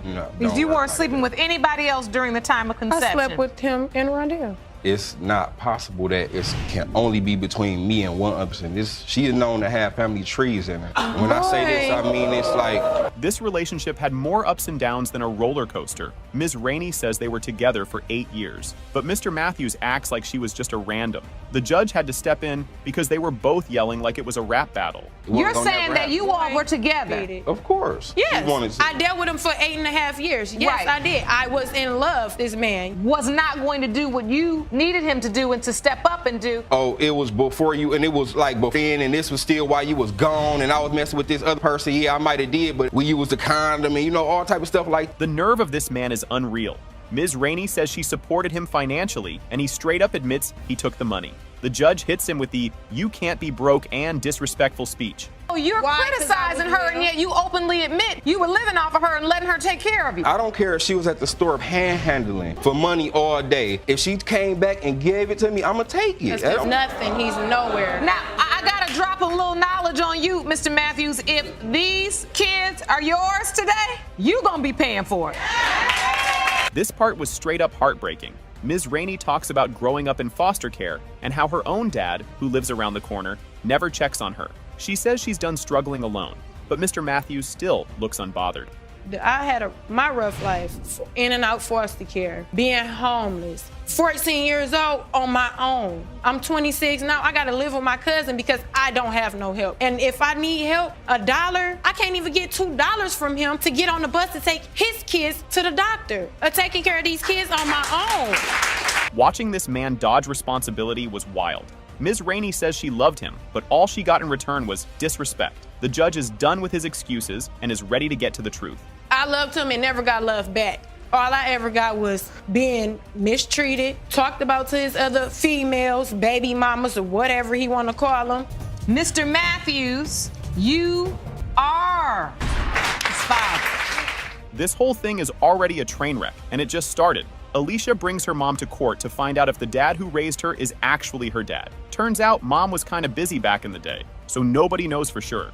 Miss Ferguson, you've brought your mother to court today because you were recently shocked to learn that Ken Ferguson, who raised you your entire life, may not be your biological father. You have petitioned the court for a paternity test on Mr. Ferguson. You acknowledge that you finally confessed to your daughter that you slept with more than one man at the time of her conception. Alicia wastes no time roasting her mom for ignoring her and her sister. She says mom only cared about random dudes and not her own kids. The argument gets loud fast, and it's clear this family has issues. My mom goes through crazy moments and acts like her family never is there for her. Acts like her two daughters are never the only ones that just want her attention. And she wouldn't talk to us. She would only talk to her guy friends and her other friends. Not even the husband, so we all felt like we were just, there for her to just lean on when she actually didn't have anyone else around her. Alicia opens up about how watching her mom cheat on people messed her up. She admits she used to cheat too because she thought that's just how life worked. Her current partner cannot stand her mom, which honestly makes sense. I thought cheating was okay. I cheated on every person I was with until today. And the person I'm with today came out to my mom. That's the only thing she accepted me with. And she did support you? That's the only thing she's ever supported me with. So I want to make sure I understand this. You were told by your stepfather that Mr. Ferguson may not be your father? Yes. Ken steps up and drops a major bombshell. He's not sure he's the dad. He says when he met Alicia's mom, she had already been with 4 guys in one night. His sister also kept seeing random men at their house, which, yikes. Where's your daughter? Yeah, I believe she was my daughter. When I first met her at a party, I found out after this, because that's when we met. She slept with 4 guys that night. Then we were dating, and moved in with each other. Within like 2 weeks, my sister started calling me saying, hey, there's cars down at the house, like every other day. Alicia is done and just wants the truth. She hopes Ken is her dad and that her mom will finally admit to all the nonsense. But instead, her mom just keeps acting confused, like this isn't even happening. I just really hope he is my dad. I just wish one day she'll just sit down and admit to my face what she did was wrong and I shouldn't have seen it and I shouldn't have this feeling. So are you willing to give your mother a chance to apologize today? It's because she's never admitted. Mom comes back, but her apology is super weak. Alicia isn't buying it, and neither is anyone else. Their relationship is basically on life support at this point. I came here for you to do this. And that's what you're gonna do, is you're gonna drag it all out. When you stood there and you told me all it was to find out about your dad. There's no you always Stop. give up on us. Let me Yes, finish. I'm sorry. I'm not a perfect mom. I never tried to be. I never, I did what I could do. So, but I love you and I never once regretted having you. The results are in. When it comes to Alicia Ferguson, Mr. Ferguson, you are her father.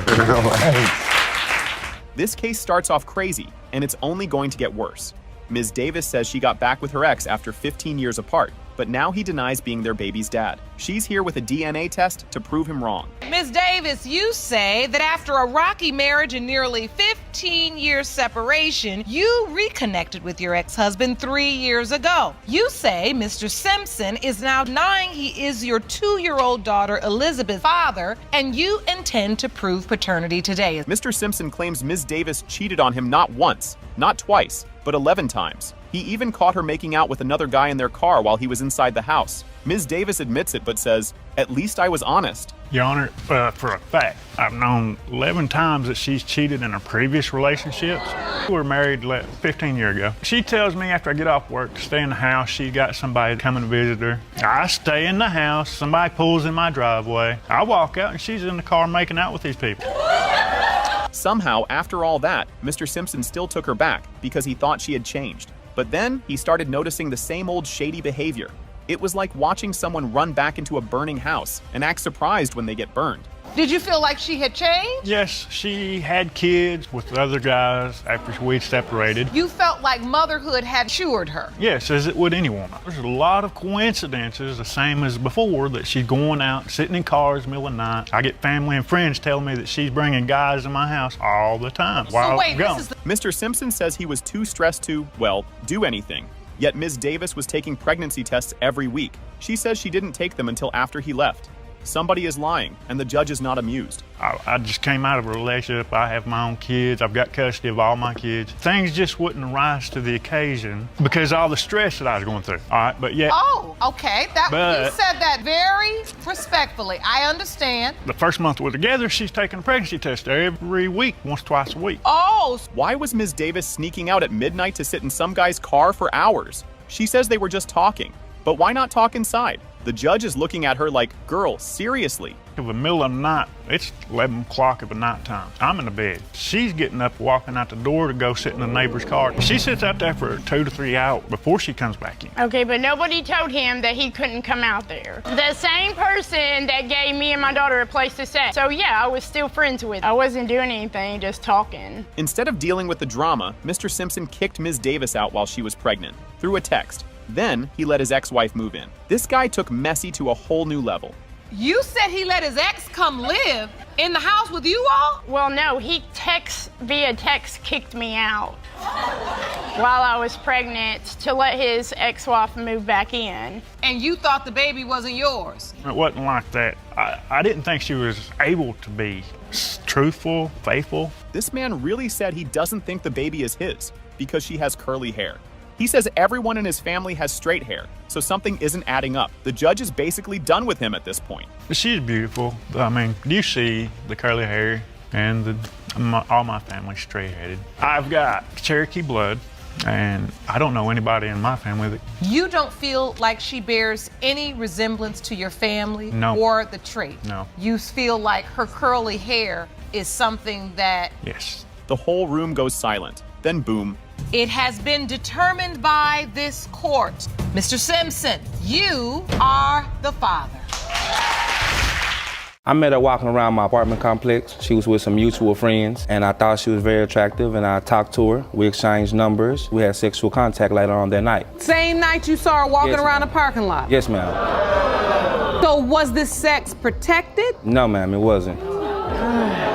He had sex with his cousin, and I felt very vulnerable about it. Yes, I did, but that was before her. She already knew about that. You know, I received the inbox telling me she said that she had sex with my little black car and they had a baby. And I felt very astounded about it. She told you before that when you were sitting in the car with your friend, when y'all left from the Riverwalk. No, that's not true, and you got her pregnant. Yes, it is. It's true, Your Honor. This case was already a disaster before it even started. Jeremy Boston swears he isn't the dad, but Teresa Murphy is tired of his nonsense and wants a DNA test. The judge catches Jeremy in a lie within seconds, and things go downhill fast. Mr. Boston, you have dragged the defendant into court today because you say you have undeniable proof that there is no way possible that you are the biological father of the defendant's 10-month-old son, Tristan. Jeremy tries to convince everyone they were never in a relationship, but Teresa isn't buying it. He claims he slept on the floor while she says he was in her bed every night. The more Jeremy talks, the worse his story gets. So how long were you in this sexual relationship? 4 months. I wasn't even in her house for 4 months. He's lying. Big over there every other night. Like, he was at my house every night, spending the night sleeping in the same bed. Alone, kicking it with them. You know, having beverages. Stayed over time and my mom was asleep, so I couldn't get in her house. So yes, I did spend a night over there. It was an everyday thing. I slept on her float in her living room. No, lying. You slept in my bed. Jeremy acts like he found out about the baby from a news report. Teresa says he was happy and rubbing her belly, but Jeremy says he barely knew her name. The judge gives him the side eye of the century when he admits to calling her Bookie the whole time.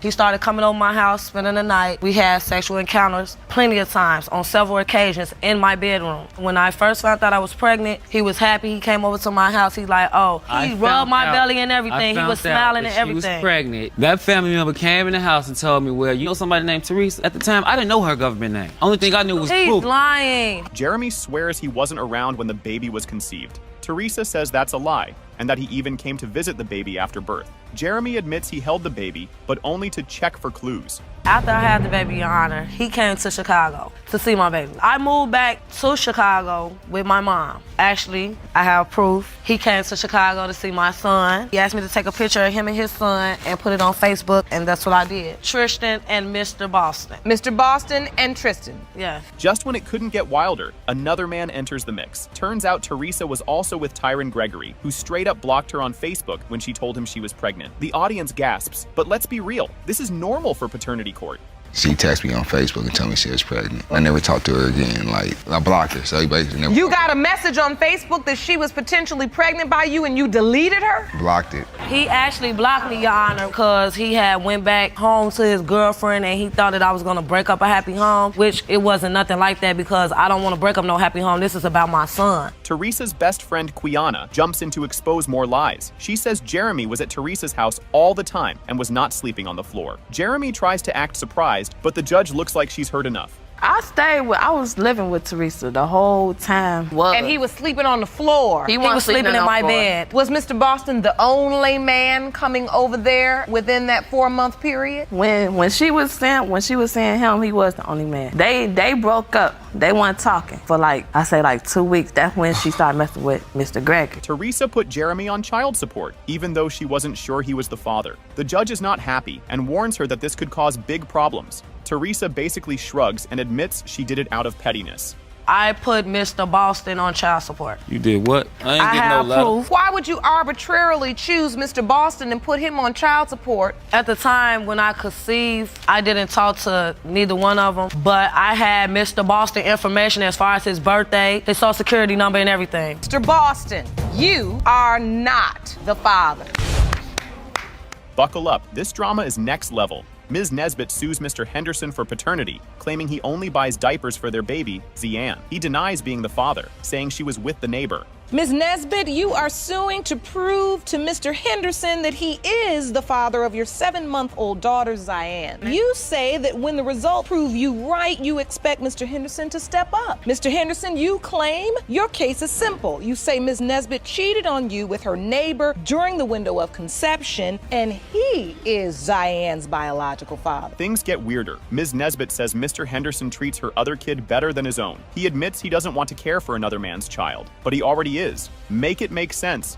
Well, he buy her diapers, that's about it. He doesn't do anything for my child, but buy her diapers. He does more for my 2-year-old son that he knows that's not his, than his own daughter. Because I feel that I shouldn't have to take care of another man's baby. I came into this baby's life and already knew he wasn't mine, but I had a possibility that she'd been mine, but she's not, so I felt kind of hurt. Plot twist. Mr. Henderson secretly signed the birth certificate, then lied about a DNA test. Judge Lake calls him out. But wait, the real cheating scandal is about to drop. So, Mr. Henderson, you did sign the birth certificate? Yes, Your Honor. Ms. Nesbitt that said, don't sign it just yet because it may not be yours? Yes, Your Honor. Your Honor, he even lied to his father and told him that he got a DNA at the hospital when he didn't. Well, honestly, Your Honor, because I didn't want him all in my business. Oh, Your Honor, that's a lie. He signed the birth certificate. He told me that he signed the birth certificate so he can have rights of the baby, so he can get custody of the baby. Ms. Nesbitt admits she told Mr. Henderson the baby might not be his, out of anger. Yeah, that helps nothing. The tension is thick, but it's about to get worse. She kept coming to me like, this not your baby, LaDon. Like one time After Zian was born? Yes, I came in the house one night drunk. I don't know if she was mad at me or not. She probably could have said it out of spite because I came in late. True. She get the argument, oh, she's not yours. That's why she's not your baby. She could be Mr. Brown's Nesbitt, baby. did you say that? Yes, Your Honor. I did it out of anger. I was really angry when I said it. She said it several times, Your Honor. Boom! She reveals Mr. Henderson slept with his own cousin. No wonder she had doubts. Judge Lake's reaction? Priceless. And trust me, it's about to get wilder. He had sex with his cousin, and I felt very vulnerable about it. Yes, I did, but that was before her. She already knew about that. You know, I received the inbox telling me she said that she had sex with my little black car and they had a baby. And I felt very astounded about it. She told you before that when you was sitting in the car with your friend, when y'all left from the Riverwalk. No, that's not true, and you got her pregnant. Yes, it is. It's true, Your Honor. Enter Mr. Brown, the neighbor. Ms. Nesbitt hooked up with him right after a fight. 2 weeks later, she was pregnant. The courtroom loses it. And Mr. Brown, he has his own version of events. Well, I doubted because we was having unprotected sex for a year straight, and all of a sudden I had sex one time with Mr. Brown, and I ended up getting pregnant 2 weeks later. Mr. Brown is? The neighbor. Your neighbor? Yes. Well, me and Mr. Henderson, we got into an argument, and it led in my apartment to him coming in, giving me a massage, and led off to me. Mr. Brown admits he flirted with Ms. Nesbitt, and they hooked up on her birthday. He plays it down, but it's a mess. Then his story takes a weird turn. I had first met her, she had moved to my apartment building a couple doors down. I used to always flirt with her, to blink an eye at her, you know what I'm saying? Because she was a cute girl, you know? It was just like birthday sex. That was about it. It wasn't more that she used to always hit me up and text me and all that stuff. I used to text her different names, like it was this just Tracy, one time. Nancy. Your Honor, she's telling me that it's been going on longer than that. It was more than one. It was just birthday sex. Mr. Brown shows a picture, claiming the baby looks nothing like him. He even compares features like a detective. But the drama isn't over yet. These men have been beefing on Facebook. This is a picture of me on the right and her on the left, yeah. She looked nothing like me at all. Ear, look at her cheeks, nothing, lips, nose, nothing like me. One day she had told me she didn't want to take the first. She was always asking like, do you mind taking the test? I'm like, yeah. Then one day she, no, you, I guess she didn't want to hurt Your his Honor, feelings. he's the one that called me. So wait, she asked you to take a test. Do you mind taking a paternity test? Yeah, and I always tell her what I tell her. Yes, they fought about this baby on Facebook. Mr. Henderson tagged Mr. Brown, saying, come get your daughter. Mr. Brown blocked him twice, and somehow it gets pettier. Him hit me up on Facebook. See, I had to block him on Facebook. I don't know, bro. I'm a real man, bro. You having a Facebook feud? Oh, it wasn't no Facebook feud. I just told him, like, bro, come get your child. You feel me? This is not my child. She's telling me that this child is not mine. I'm not about to sit there. I'm a real man. I'm not gonna have her calling me daddy or nothing. Like, hold on, I'm not your father. I just don't want my That's daughter your to be father. fatherless, and I just want to find out today. Ms. Nesbitt accuses Mr. Henderson of treating her other kid better than his own child. Henderson claps back, saying, that's different, because I got feelings. Judge Lake is trying so hard not to roll her eyes, but the biggest moment is coming, and it's time for the truth to finally come out. She told me several times that it wasn't my baby. He takes care of my baby that he know that's not his, which is my son. He takes care of him. Yes, he bought but you my didn't son cheat 5 on me pairs and of have outfits, him, and though. he only bought his daughter only one. I got difference. feelings too. What he's saying is there's a level of resentment that he feels as it relates to baby Zion. Am I correct? Yes, Your Honor. And now, the moment of truth. It has been determined by this court. Mr. Brown, you are not her father. Oh! Okay, sit down, Mr. Brown. Right away, things go from normal to what in the world is happening real fast. Ms. Ferguson brings her mom to court because she just found out the dad who raised her might not be her real dad. And just like that, we're off to the races with secrets, drama, and a whole lot of awkwardness.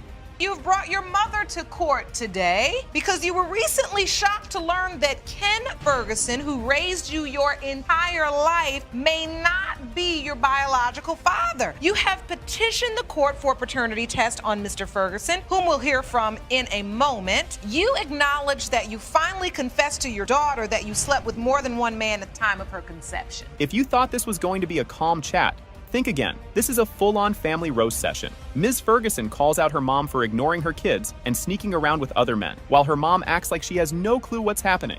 It's like watching someone pretend they didn't eat the last cookie while crumbs are all over their face. My mom goes through crazy moments and acts like her family never is there for her. The only ones that just want her attention and to talk to her and be there for her. So she was treating us like crap. For her, she wouldn't talk to us. She would only talk to her guy friends and her other friends. Not even the husband, there for her to just lean on when she actually didn't have anyone else around her. And just like that, mom storms out because she can't handle the heat. Ms. Ferguson drops a truth bomb. Watching her mom cheat so much made her think cheating was normal. If you thought this was dramatic, just wait, because Ken is about to spill some tea too. See, this is what you do. You always walk away. You never can talk to me. Your stepfather. Yes. And you finally just said to him. Yes, I let it all out. Everything I was keeping secrets from him. Yes, I was supposed to be her little secret keeper. Supposed to be the only one to know that she was sleeping around. And I couldn't handle it anymore because I love him like I love him. Ken steps up and says, oh yeah, I had doubts. And boy, does he have a reason. Turns out Ms. Munsell was with 4 dudes in one night before they even got together. Ken still married her and raised Ms. Ferguson, but now he's back in court, reliving the mess all over again. Miss Ferguson, this young woman was your daughter. Yeah, I believe she was my daughter. Why do you have the doubt? When I first met her at a party, I found out after this, because that's when we met. She slept with 4 guys that night. You know this for a fact or you heard? No, it's fact. Then we were dating, moved in with each other. Within like 2 weeks, my sister started calling me saying, hey, there's down at the house. Ms. Ferguson, trying to be the bigger person, asks her mom to just say sorry. Instead, her mom gives the worst apology ever. Something like, I did my best, but without any real feeling. Ms. Ferguson is not buying it, and honestly, neither is anyone watching. I just wish one day she'll just sit down and admit to my face what she did was wrong and I shouldn't have seen it and I shouldn't have this feeling. Are you willing to give your mother a chance to apologize today? Here today, she appeared to be extremely emotional. It's because she's never admitted. And now, the moment of truth. When it comes to Alicia Ferguson, Mr. Ferguson, you are her father. This was totally wild. Imagine thinking you know your dad, and then boom, surprise. Ms. Fuller's mom told her the man on her birth certificate wasn't her real father. Instead, she said her dad might be a famous musician, and now Ms. Fuller needs answers. Miss Fuller, you say that on your mother's deathbed, she confessed your dad was not the man listed on your birth certificate. You claim she then told you that your biological father was actually a well-known singer who was also the love of her life. Now, while you have doubts whether he is actually your biological father, you confess he's your last hope. This childhood drama is next level. At 10 years old, her dad told her he wasn't actually her dad. Then, on her 13th birthday, her mom confirmed it but gave no real answers. She spent her whole life wondering where she came from, and now she's finally ready to find out. At the age of 10, my mother and father that I've known to be my father had a fight, and on his way out, he told me, and by the way, I'm not your father, but I know he's not, and he's told me, he said, I'm not your father. Something that was just really devastating to me in my life, and at the age of 13, on my 13th birthday, my mother told me that he wasn't my real father, and that my father was dead, actually. This part was straight up crazy. Her mom's final words included the name Cornelius, and Ms. Fuller had no idea who that was. She searched online, found a record in her mom's things, and saw it was written by a saxophone player. Even weirder, the song was named after her mom. So my mom, on her deathbed, she died about a year ago, less than a year. She told me that that really my father is possibly Cornelius, and I said Cornelius. I didn't know who that was, and she said that's who I think your father is. So I went online after she passed. I went online to find out who he is, that he was a saxophone player, he was a musician. This moment was intense. After tracking him down on Facebook, Ms. Fuller finally meets Cornelius in person. First thing she asks, "Can I hug you?" They hug, the audience claps, and now it's time to find out if he remembers Lorraine. I was able to find him on Facebook, and I befriended him, and I asked, we talked, a little here and there. But you've never met him face to face? Can I hug you? This dude is just like, oh yeah, I knew Lorraine. He says they met at a nightclub and fell in love, but their relationship was complicated. Then one day, she disappeared. Do you remember her mother, Lorraine? Yes, I was singing in a band at the time. That's where I met her. When she came down to the club, I would take her home. She lived in the other part of town. I stayed in the ghetto, and she was white. This was unexpected. Years later, Cornelius tracked Lorraine down, knocked on her door, and they reconnected. And by reconnected, I mean they got real close with no protection. Now Ms. Fuller is wondering if that night led to her birth. That she was in San Bernardino. So me and my brother to the place I thought she was at, and I knocked on the door, and she came to the door. Was she single or was she married? Well, she was married. Was her husband home? No. So what happened? We just fell in love again. Fell in love again. Yeah. This could have been awkward, but nope. Cornelius's wife, Melinda, is all in and already considers Ms. Fuller family. She gets emotional and says she loves her no matter what. The DNA results haven't even come in yet, but she's already attached. I already got attached to Miss Fuller already, yeah. I would like it to turn out for them, father and daughter. Yes. This part was heartbreaking. Ms. Fuller explains how she's always felt lost and unwanted. She never questioned her mom because she just wanted to be a good girl. But now, standing here in court, she realizes just how badly she needs the truth. I didn't know where I fit in. I just knew I was a good girl. I wanted to just please my mom, to please everybody around me. Never questioned anything. I never wanted to be in a place of a lonely state. I feel lonely now. All right, here it is, the moment of truth. Mr. Neal, you are not Miss Fuller's father. Oh. This case is already a mess, and we haven't even started. Judge Lake introduces Souses versus Payne, where Ms. Souses says Mr. Payne's mom made him doubt their baby girl. She wants his name on the birth certificate, but he's not signing anything without proof. Ms. Sousis, you have dragged the defendant into court today because you say it's his mother's fault he's denying your 10-month-old daughter, Aleliana. You claim when the DNA results prove he is the father, you want the defendant's name added to her birth certificate. The trust issues here are next level. Mr. Payne says Ms. Sousis is sneaky because she went to the movies with another guy and texted her ex. She fires back, saying he did the same thing. So what's the problem? The first day after we started talking, she went to the movies with some other guy, Facebook messages telling her did something with another girl and you was just telling your ex you loved her, so what's the difference? You lying in court. I don't need to lie. Ms. Sousis, you did contact your ex? Yeah, I said I cared for him. I never said I loved him. He told his ex he loved her, and I did go to the movies with a boy. For 9 hours. What movie is 9 hours? Mr. Payne was happy at first, then switched up real fast. He says the pregnancy happened too fast after they got back together, making him suspicious. His mom agrees and says, something ain't right here. What happened when you told him you were pregnant? He was happy for a minute. I don't know. I guess there we go with the DNA test stuff, so. I was happy and shocked at the same time because I felt like it happened fast because we had just got back together. So you got back together, 2 weeks. It seemed like right away because the first time she was pregnant twice. The first time she got pregnant, I knew without a doubt it was his because she didn't go anywhere. I couldn't get rid of her. Ms. Sousis is fed up with raising her daughter alone. Mr. Payne claims she chose to do it by herself, but she says he was just never there. The judge can barely get a word in because they won't stop arguing. I've been doing this for so long by myself. It's like, I'm just fed up. She didn't have to be alone. She chose to. Yup, that was because who was there for me? Because I've been independent for so long, for so many years by myself. I was used to it, so it was like. Did you want him to be there and help you? Yes, I did. I'm confused as to why you didn't allow him to help you. We just argued too much around my daughter, and I don't want that all around her, so. Ms. Sousis says Mr. Payne comes and goes like a lost puppy. He swears he tried to be there, but she made it difficult. Then they start fighting over a stroller color, and the judge looks so done. And so for the past 10 months, you've been raising her on your own? Not on my own. Like, yeah, he comes in and, like I said, he comes in and out. I don't like that. If you're gonna stay out, stay out. If you're gonna come in, come in. Like, if she knows you're dad, stay in. Like, if you need help and you want me to be there and you tell me no, what more can I do? All right, but when I ask you to help, how's it a problem? When you just asked, it's a problem. What did I do? Right? When you just asked, what did I do? The gossip in this case is wild.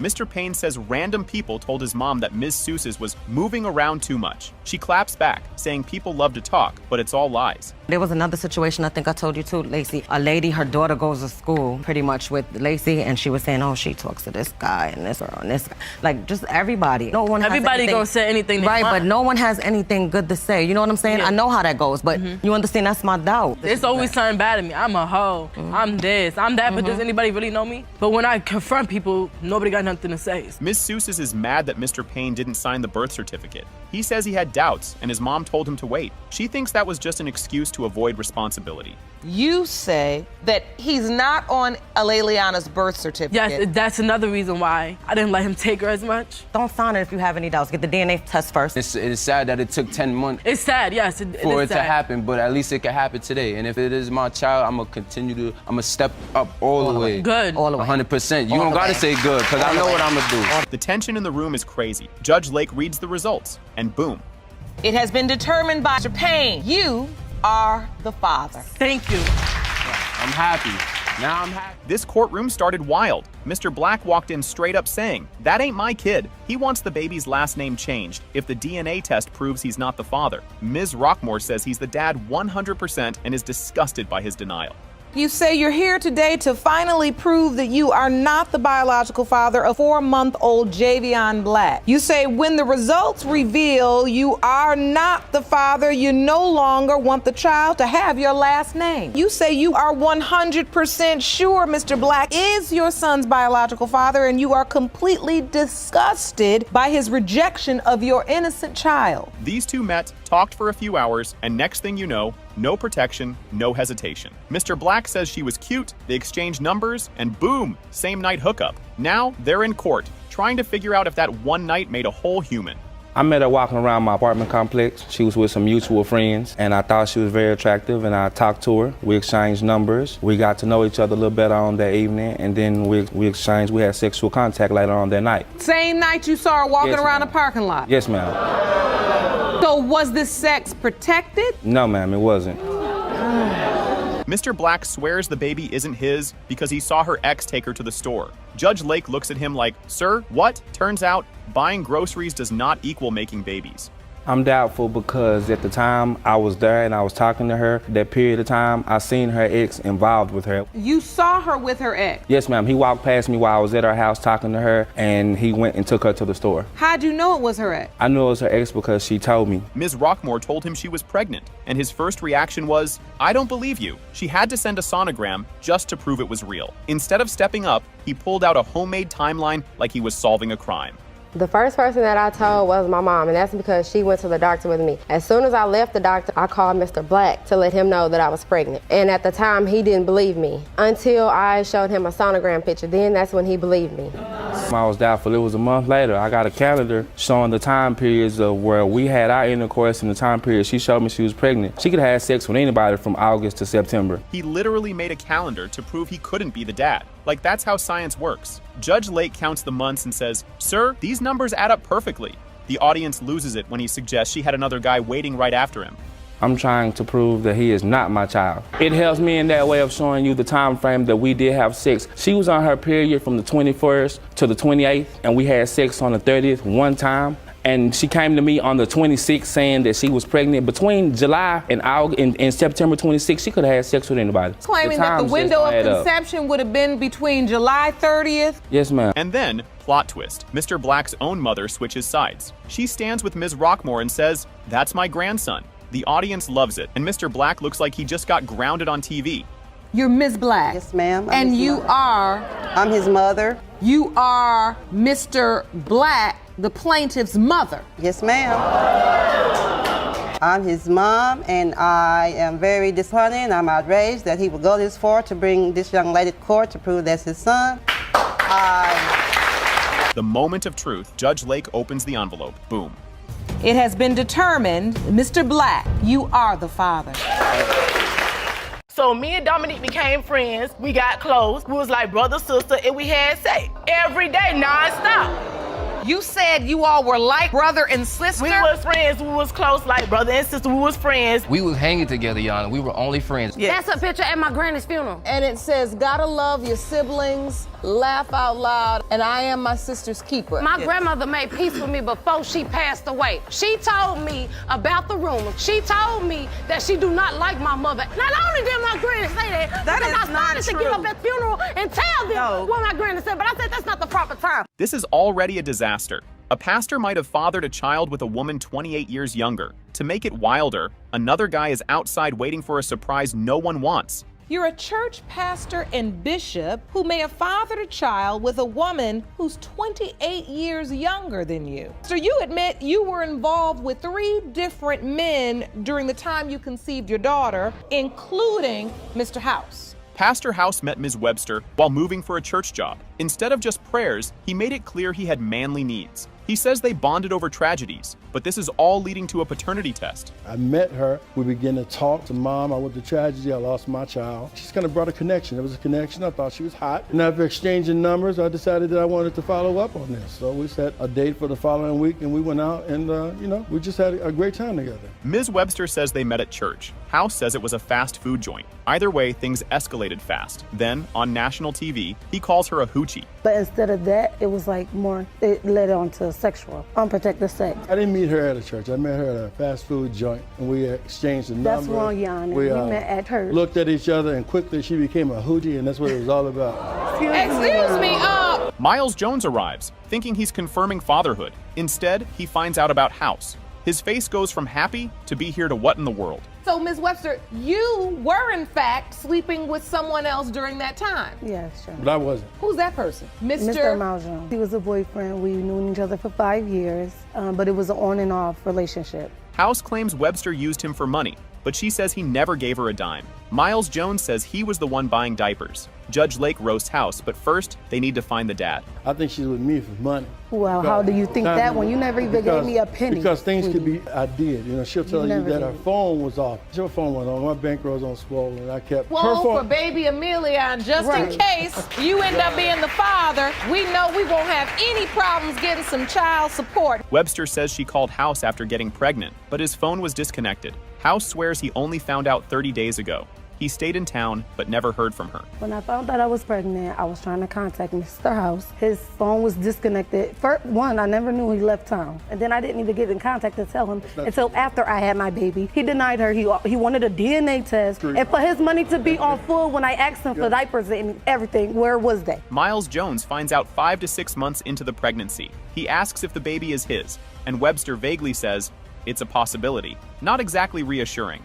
I came over on a regular hookup to go meet up with her. We was gonna go out, do what we normally do. And then she said to me, I'm pregnant. I said, really? I said, how long? She was like, I'm about 5 to 6 months. I'm pregnant. Did you then tell him, and you're the father? No, I told him it's a possibility that he can be my baby's father. The birth certificate has no father's name, but the baby has Miles Jones's last name.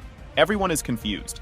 He insists he was there all along, but now it's time for a twist. Let me look at this birth certificate. Hold on. I haven't even seen the birth certificate, but I did sign some papers at Emilian's birth. Yes, and I told you that your name wasn't going on there because it was a possibility that you was not my baby father. But I've been there since day one. Nothing. Exactly. Nothing listed under the name of father. You made her last name Miles Jones. That's my last name. Yes. House says he's holding back emotions after losing a child.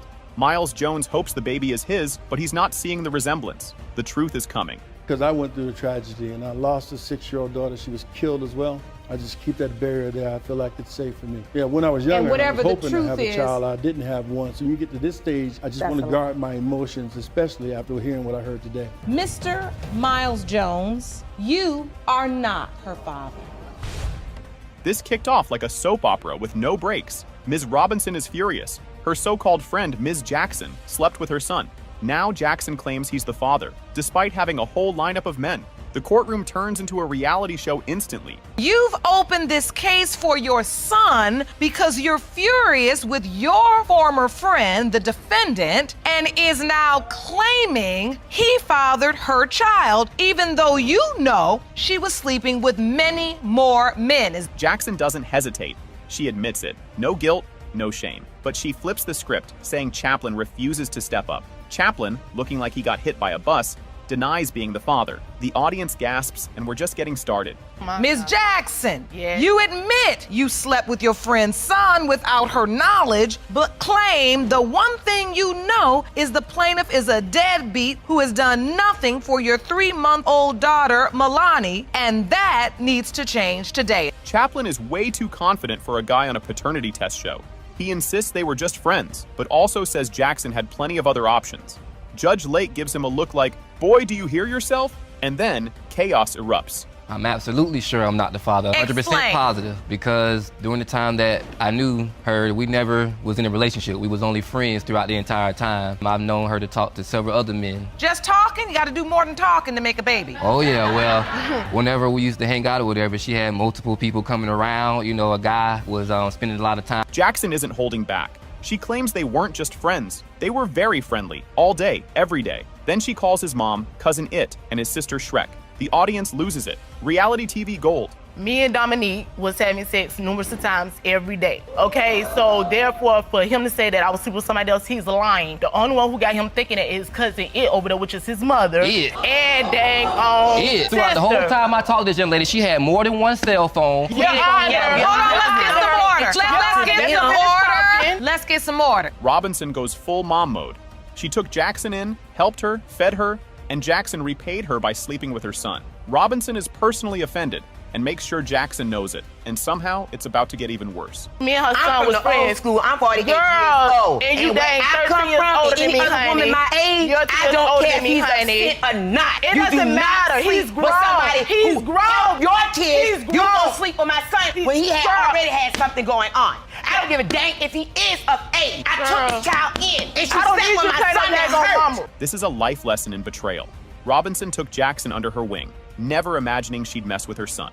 Just when it seems like it can't get worse, another bombshell drops. She was a young girl out here that needed some help with 5 kids, ma'am. And I done been through what she been through, so my payment back was to sleep with my son. You befriend her once you met her. Yes. And you all started what? You going to the school dances. I got pictures of that. They need to put it up there. I fed them. I put them in my house. All them pictures that you see, that we was to the school children's dance, Valentine dance. Jackson attempts to justify it by saying she and Chaplin were like brother and sister. Judge Lake is baffled because that's not how siblings work. Jackson doubles down. The audience groans. Chaplin face palms. Even the courtroom walls are tired. So me and Dominique became friends. We got close. We was like brother, sister, and we had sex every day, nonstop. Miss Jackson, that sounds nasty. Now, you said you all were like brother and sister. We was friends. We was close like brother and sister. We was friends. Every time you see him, me and him hanging out together. We was hanging together, Your Honor. We were only friends. Having sex while we was friends. You know what I'm saying? So after every night. Chaplin enters let me tell y'all something mode. He reveals a random guy once stopped his car just to demand why Jackson wasn't answering his calls. And Jackson introduced Chaplin as her brother. He is speechless. Not only that, one day we were walking down the street. A couple of guys were honking the horn, you know, trying to get her attention, but these are people that she knew, not just people who just thought she... And one guy stopped, he rode by and spoke, came back by and had to stop the car to speak to her. He was like, you know, why haven't you been answering my phone calls, or why haven't I been able to catch up with you? He ended up giving both of us a ride. She gets in the front seat with him, I get in the back seat. She's telling this man that I'm her brother. Robinson is livid. Jackson admits to sleeping with one other guy, but insists Chaplin is the father. Robinson yells that if the test proves it, Chaplin is stepping up. The courtroom is chaos. It was two married men she hit to me, but people that know me know I don't fool with married men, and I don't flow with that, and you can't talk to me about that. So she never told me the names, but she hinted it. It was only one other man, but at the end of the day, me and Dominique was having sex every day. Shut up, mind your business. I hope while you up there riding him out, you can take care of this day on child support when this DNA test comes back. Text messages reveal Chaplin was excited when the baby was born. Texting OMG, she's so beautiful. The audience gasps. Robinson, however, is still ready to fight. So, Mr. Chaplin, oh my God, where's she at? I guess that's where. Yes. What you doing? Where is my daughter? Pound, 7 ounce, 18 and a half inches, born at 5:39 a.m. Mr. Chaplin, you right. Oh my God, yes, yes, yes. Hey, I want to see her. Why you ain't game? Robinson delivers the line of the century. She told Chaplin to wait for Dana. Who's Dana? Oh, just her hilarious way of saying DNA. The courtroom cracks up, but the big moment is here. They came and gave me a pregnancy test. I said, where you got it from? He said, her. I said, take her back to the clinic yourself. Wait, and then bring me that test back. He took her to the clinic. She took the test. Okay, we know she's pregnant. I said, now come back, talk to me when you got Dana. I said, let's go see her. Who's Dana? Dana is DNA. Oh, and that's what we here for today, to see Dana, honey. Dana comes, or when you go see Dana, that's the DNA? That's right. Right before the results, Robinson drops another bomb. Jackson was also with a married man. Jackson loses it, calling her a liar. But now it's time for Dana to speak. She wasn't just sleeping with him. When the married man came to talk to my son, it was me, my son, and the dude. And I bet you this ain't gonna come back Dominique Chapman, baby. So, I bet you this gonna come back somebody else, baby. You are saying you believe that there is a married man somewhere in this picture who could potentially be the father of Milani. Yes. And the results say? It has been determined by this court. Mr. Chaplin, you are the father. Oh, thank you. Thank you. This whole thing kicks off like a TV show gone wild. Mr. Butterfield says he might be the dad, but thinks Ms. Bracknell just wants to stay with her new guy, Mr. Dallas. Get ready, because this love mess is just warming up. You've summoned your ex-girlfriend, Ms. Bracknell, to paternity court to prove that you are the father of her 2-month-old daughter, Cara. You say she's denying you are Cara's dad because she's worried her family will be torn apart when the results prove you are the father. Things get weird fast. Ms. Bracknell called the baby a gift, and Mr. Butterfield took it way serious. He starts thinking maybe he's the daddy after all. But oh boy, it gets even messier from here. She had told me when we were breaking up, she said, thank you for the gift. And I said, what gift was that? And it wasn't till later that you found out she was pregnant. That is correct. And then when you found that out, you thought to yourself, was that the gift? The baby? That's what you thought? Yes, Your Honor. When she said thank you for the gift, you said, oh, that's what she was talking about. Yes, Your Honor. She switched boyfriends faster than a remote clicks channels. Ms. Bracknell says she wasn't pregnant when she moved in with Mr. Dallas. Hang on, because the calendar drama is about to explode. When did you find out you were pregnant? Honestly, I didn't find out until 3 months after I did move out of his house, because I was having irregular periods, so I just let it go for a minute. I'm not really a doctor person. So you didn't go to the doctors for how long? Mr. Dallas pulls out a calendar like it's a magic map. He says the baby can't be Butterfield's because of dates. But wait, Butterfield's got receipts too. August, her and Jesse split up. September, we was getting Together, together. moved We in. were So this calendar, August. the when dates, Mr. Butterfield split up. when the relationship with Mr. Butterfield and Ms. Bracknell ended and when she came back to you. Yeah. Cara was conceived in mid-September and she was born in June. Yes, ma'am. Butterfield says they were still, hanging out after she left. He even offers to take a lie detector test, like he's in a spy movie. Next up, yelling and pointing fingers. Because honestly, we were sleeping together after that, all the way up until October 8th, the last time we had sex. Because I remember, I can take a lie detector test if you want to prove it. Asking me for money for gas so you can go see him. Yeah, Bo asked you for money, huh? Yeah. So, Mr. Butterfield, you're saying that you were still having sex with Ms. Bracknell till October. So although these dates may be true, they are missing. Yeah. Mr. Dallas says he named the baby and cut the cord. Butterfield says he found out about the baby on Facebook. Ouch. Time for the past to jump back in. So, Mr. Dallas, you named Cara. Yes, Your Honor, I cut the umbilical cord. Yeah, you could cut the umbilical cord because I wasn't there. She hid it from me for how Oh, long? you were there. You were stalking 8 months us out stalking you. in the parking lot. Yeah, the only don't time that even. I actually Don't even. ever found out that you guys were even pregnant, it's a Facebook post that they posted on that the baby was even. That's before I even knew. It And then- says- Yep, that little girl's ready right there. Butterfield says Bracknell hides pregnancies like squirrels hide snacks. He even says she cheated on his birthday. Double ouch. Things are heating up faster than pizza rolls in a microwave. She hid all of her pregnancies. She even hid the one from her no, I youngest son, didn't. Carson. She hid from him. No, I he wasn't even at. I didn't know when she went into the hospital, yeah, but you know what? We're over it. Isn't that hiding it from you? We're done and over with. Hides pregnancies. Oh yeah, she'll even run to her exes. It's like pattern. She'll run to him. She'll run to From another guy people that she cheated on me on my birthday. I did not cheat on you. Butterfield tried to reach out, but Bracknell says his messages were scary. Judge Lake tries to cool everyone down. Just wait, she's got more to say. When I found out about it, I messaged her mom, let him know I was coming. I blocked, obviously, on their That you were Facebook. coming. You Let's were blocked explain me that text before message. you guys even got- 5 seconds after I posted that, he texted my mom saying, "I'm coming to get that girl." Oh, Just all threats. Well, if I want to is be in my pretty much daughter's what life, happened. why wouldn't Okay, I be? and there's nothing wrong with that if she is your daughter, but we'll see. Yes, we were. We'll see right today, We won't will. we? That's why we're here. Butterfield says the baby has his nose, lips, and hair, like a mini-me. Bracknell says, nah, all her kids had light hair that changed later. Only one way to settle this: DNA time. She looks more like me. Her own family even tells They me. ain't family. They look like me. She's got my nose. She's got my lips. We'll see. She's got my brown hair. We'll see.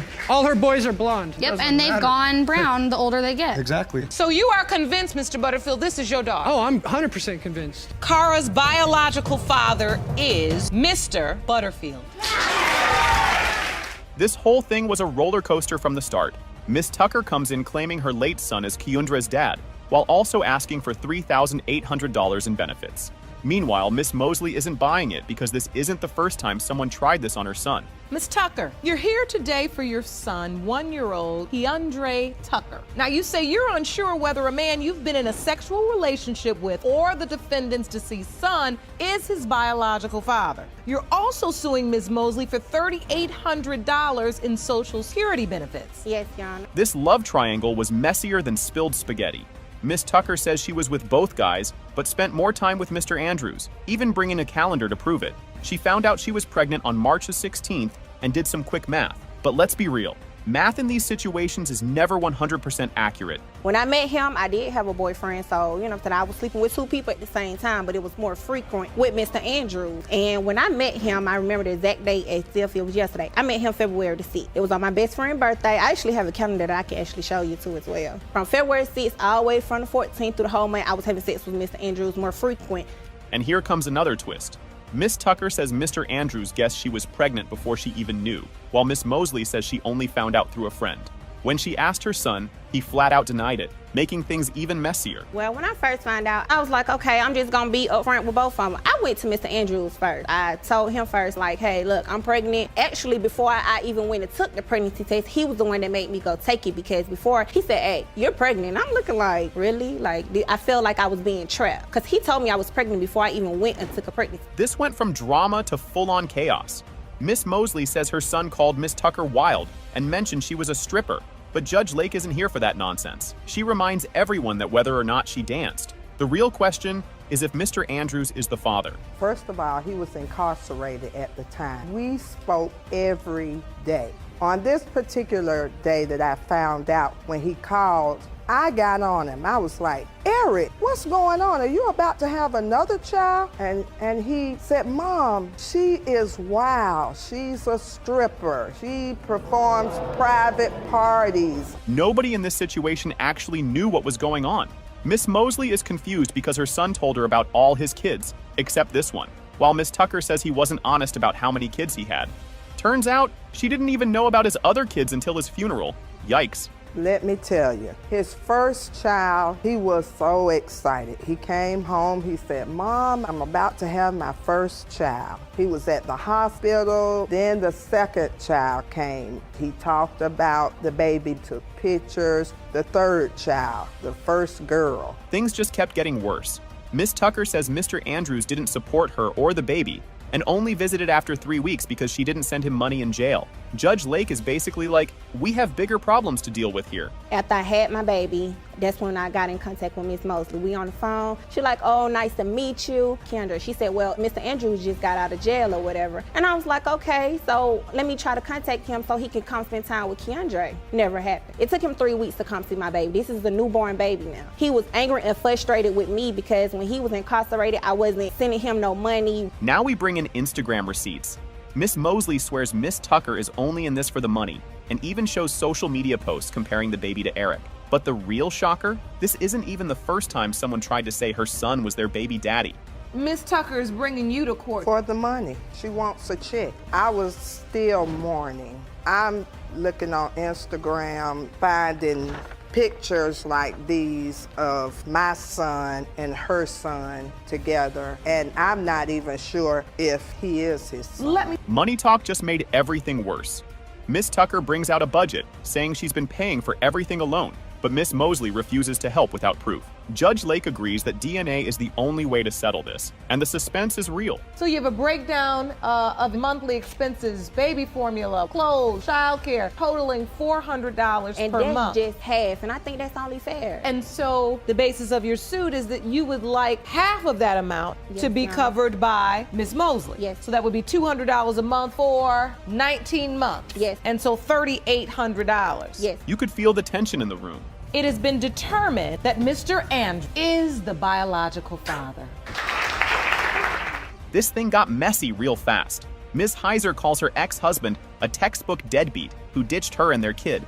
Mr. Onbe fires back, saying she was juggling more guys than a talent show. You say your ex-husband, Mr. Onbe, is a textbook deadbeat who abandoned you and your daughter almost 20 years ago. You claim Mr. Onbe has spent that time inventing outlandish excuses for denying his only daughter, but you say it all comes down to child support. Things went from bad to soap opera real quick. Ms. Heiser says he was excited about the baby, but then some random guy popped up claiming to be the dad. Suddenly, Mr. Onbe was playing detective instead of father. He's never been there for Gabrielle since birth, emotionally, physically, financially. In the beginning, when I first met him, he seemed like a stand-up guy, a family man. The first year, we decided to get married. I had found out I was pregnant and told him. He was happy at first, told his friends and family. Within a few months, it started to deteriorate. This dude treated fatherhood like a part-time job he didn't apply for. He showed up drunk, covered in grease, and dipped 2 hours later. 2 weeks later, he was back. Not for the baby, but for a place to crash. He wasn't there with me through most of the pregnancy. The day that I had went into labor, he showed up halfway through the birth, drunk and full of grease. He stayed for 2 hours and left, and I didn't see him again for 2 more weeks till he showed up on my doorstep needing a place to stay and wanted to play daddy. So, Mr. Onbe, did you go back home after you came and saw Gabby in the hospital? No, ma'am. Gabby's 5th birthday was a disaster. Dad showed up for 10 minutes, promised her a toy, and then pulled a disappearing act. She's still waiting for that toy. He was never really been in my life. My 5-year-old birthday party, he showed up to it for about 10 minutes. He left, told me he was going for a toy, didn't show back up with this toy, and didn't see him for years later. And never came back? Never came back, never for messaged years? Me, never talked to me for years. I didn't see him for years. Just when you think this can't get crazier, it does. Mr. Onbe says he caught his wife cheating and left without a word, just grabbed his beer and bounced. Sounds like a bad country song. So I immediately shot out the back door, cut across the neighbors, and came over to the house. to the front door. So I opened the door. The bedroom is maybe 40 feet from the front door. I heard them loud and clear. There was no doubt in my mind what they were doing. They were having sex. It was very loud. You could hear it clearly as day. I grabbed a 6-pack of beer out of the fridge, which was mine. I hit the front door and I never looked back. Because what's a messy court case without Facebook drama? Mr. Onbe finds a post where Gabby calls another man dad. Turns out, a family member had been telling her lies for years. Because I don't know for surely that she's not mine. I have snapshots off Facebook. Gabrielle was telling this other man that he was the father and that she knew he was her daddy. So, Mr. Onbe, you're saying you saw this on Facebook? Yes, ma'am. And this is a post from Gabby that says, "My daddy." Yes, ma'am. After years of running, the truth hits hard. It has been determined by this court. Mr. Onbe, you are the father. This case is totally wild. A man drowning in child support debt for a kid who may not even be his. Mr. Wooten and his daughter, Miss Smith, are here to prove that Miss Backus is not his child. Meanwhile, Miss Backus is demanding an apology. And trust me, this is about to get messy. You and your father, Mr. Wooten, are suing to prove Miss Backus is not his biological daughter. You say your dad owes more than $92,000 in back child support for a child who isn't his and is on the verge of losing everything because his income is being garnished by 50% each month to pay off that debt. Imagine losing half your paycheck every month for over 30 years for a kid that might not even be yours. Miss Smith explains that her dad is struggling financially because of a $92,000 debt. And just when you think that's bad, Miss Backus is about to fire back with some heat. Primarily through the actions of her mother being very deceitful with my father from the very beginning of their relationship. They initially did not start that they began to garnish half of his wages until the point that they started garnishing his wages. It was going into arrears, drawing interest, and now is over $92,606.06. Miss Backus remembers being a little girl crying while doctors took her blood for a DNA test. She says she always loved her father, even though he never showed up for her. The audience is clapping, and she's about to make sure everyone hears her side. She made me go to the doctors. First of all, I remember being young and scared, and I started crying for my dad. He made me sit in his chair, and there were about 5 or 6 doctors that held me down and blew dry for me. And all I remember is I kept screaming for my father. And I ain't never stopped loving my father, even if they don't claim me. But they gonna learn today. Mr. Wooten swears he dated Miss Backus's mom for only 4 months, but Miss Backus says her mom told her it was 7 years. Someone's math is way off, and the judge is trying to figure out the truth. Spoiler, it's just going to get more confusing. I met her mother, I think about 2 months after we been together. She said she was pregnant. 4 months after we was together, we broke up. Well, Daddy, you and Mama got 2 different stories, and I'm coming to find out the truth. So, Mr. Wooten, you're saying the relationship was 4 months long? Once she was 4 months pregnant with her, we broke up. I realized that most of the things that she was only interested in was me helping her financially. Miss Backus has photos proving she was once part of the Wooten family. Miss Smith admits she knew about her, but was never sure if she was really her sister. Now, the argument is turning into a full-on courtroom roast. Yes. That's a picture at my granny's funeral. And it says, gotta love your siblings, laugh out loud, and I am my sister's keeper. My grandmother made peace with me before she passed away. She told me about the rumors. She told me that she do not like my mother. Not only did my granny say that, because I started to get up at the funeral and tell them what my granny said, but I said that's not the proper time. Mr. Wooten says his own mom never believed Miss Backus was his kid. But before she passed, he told her she was just to keep the peace. Miss Backus is shook, and the courtroom is dead silent.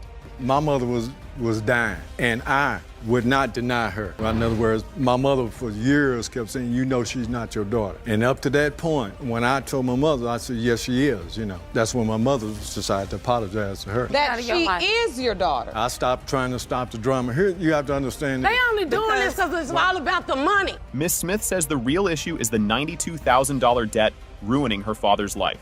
She says she was the one caring for him, while Miss Backus says she was kept away to avoid rumors. Things are getting personal, and it's all leading up to the big reveal. Is for the financial ruin over the back child support, over $90,000. I want that to stop. If she is not his child, because he was about to lose his home, your help. I was the one there taking him back and took forth to his doctor's appointments. I was the one that was there at the hospital with him. But you're not the only daughter. I was the one that set up his medication. Let her finish. The moment of truth is here, and the whole courtroom holds its breath. Mr. Wooten Jr., you are not her father.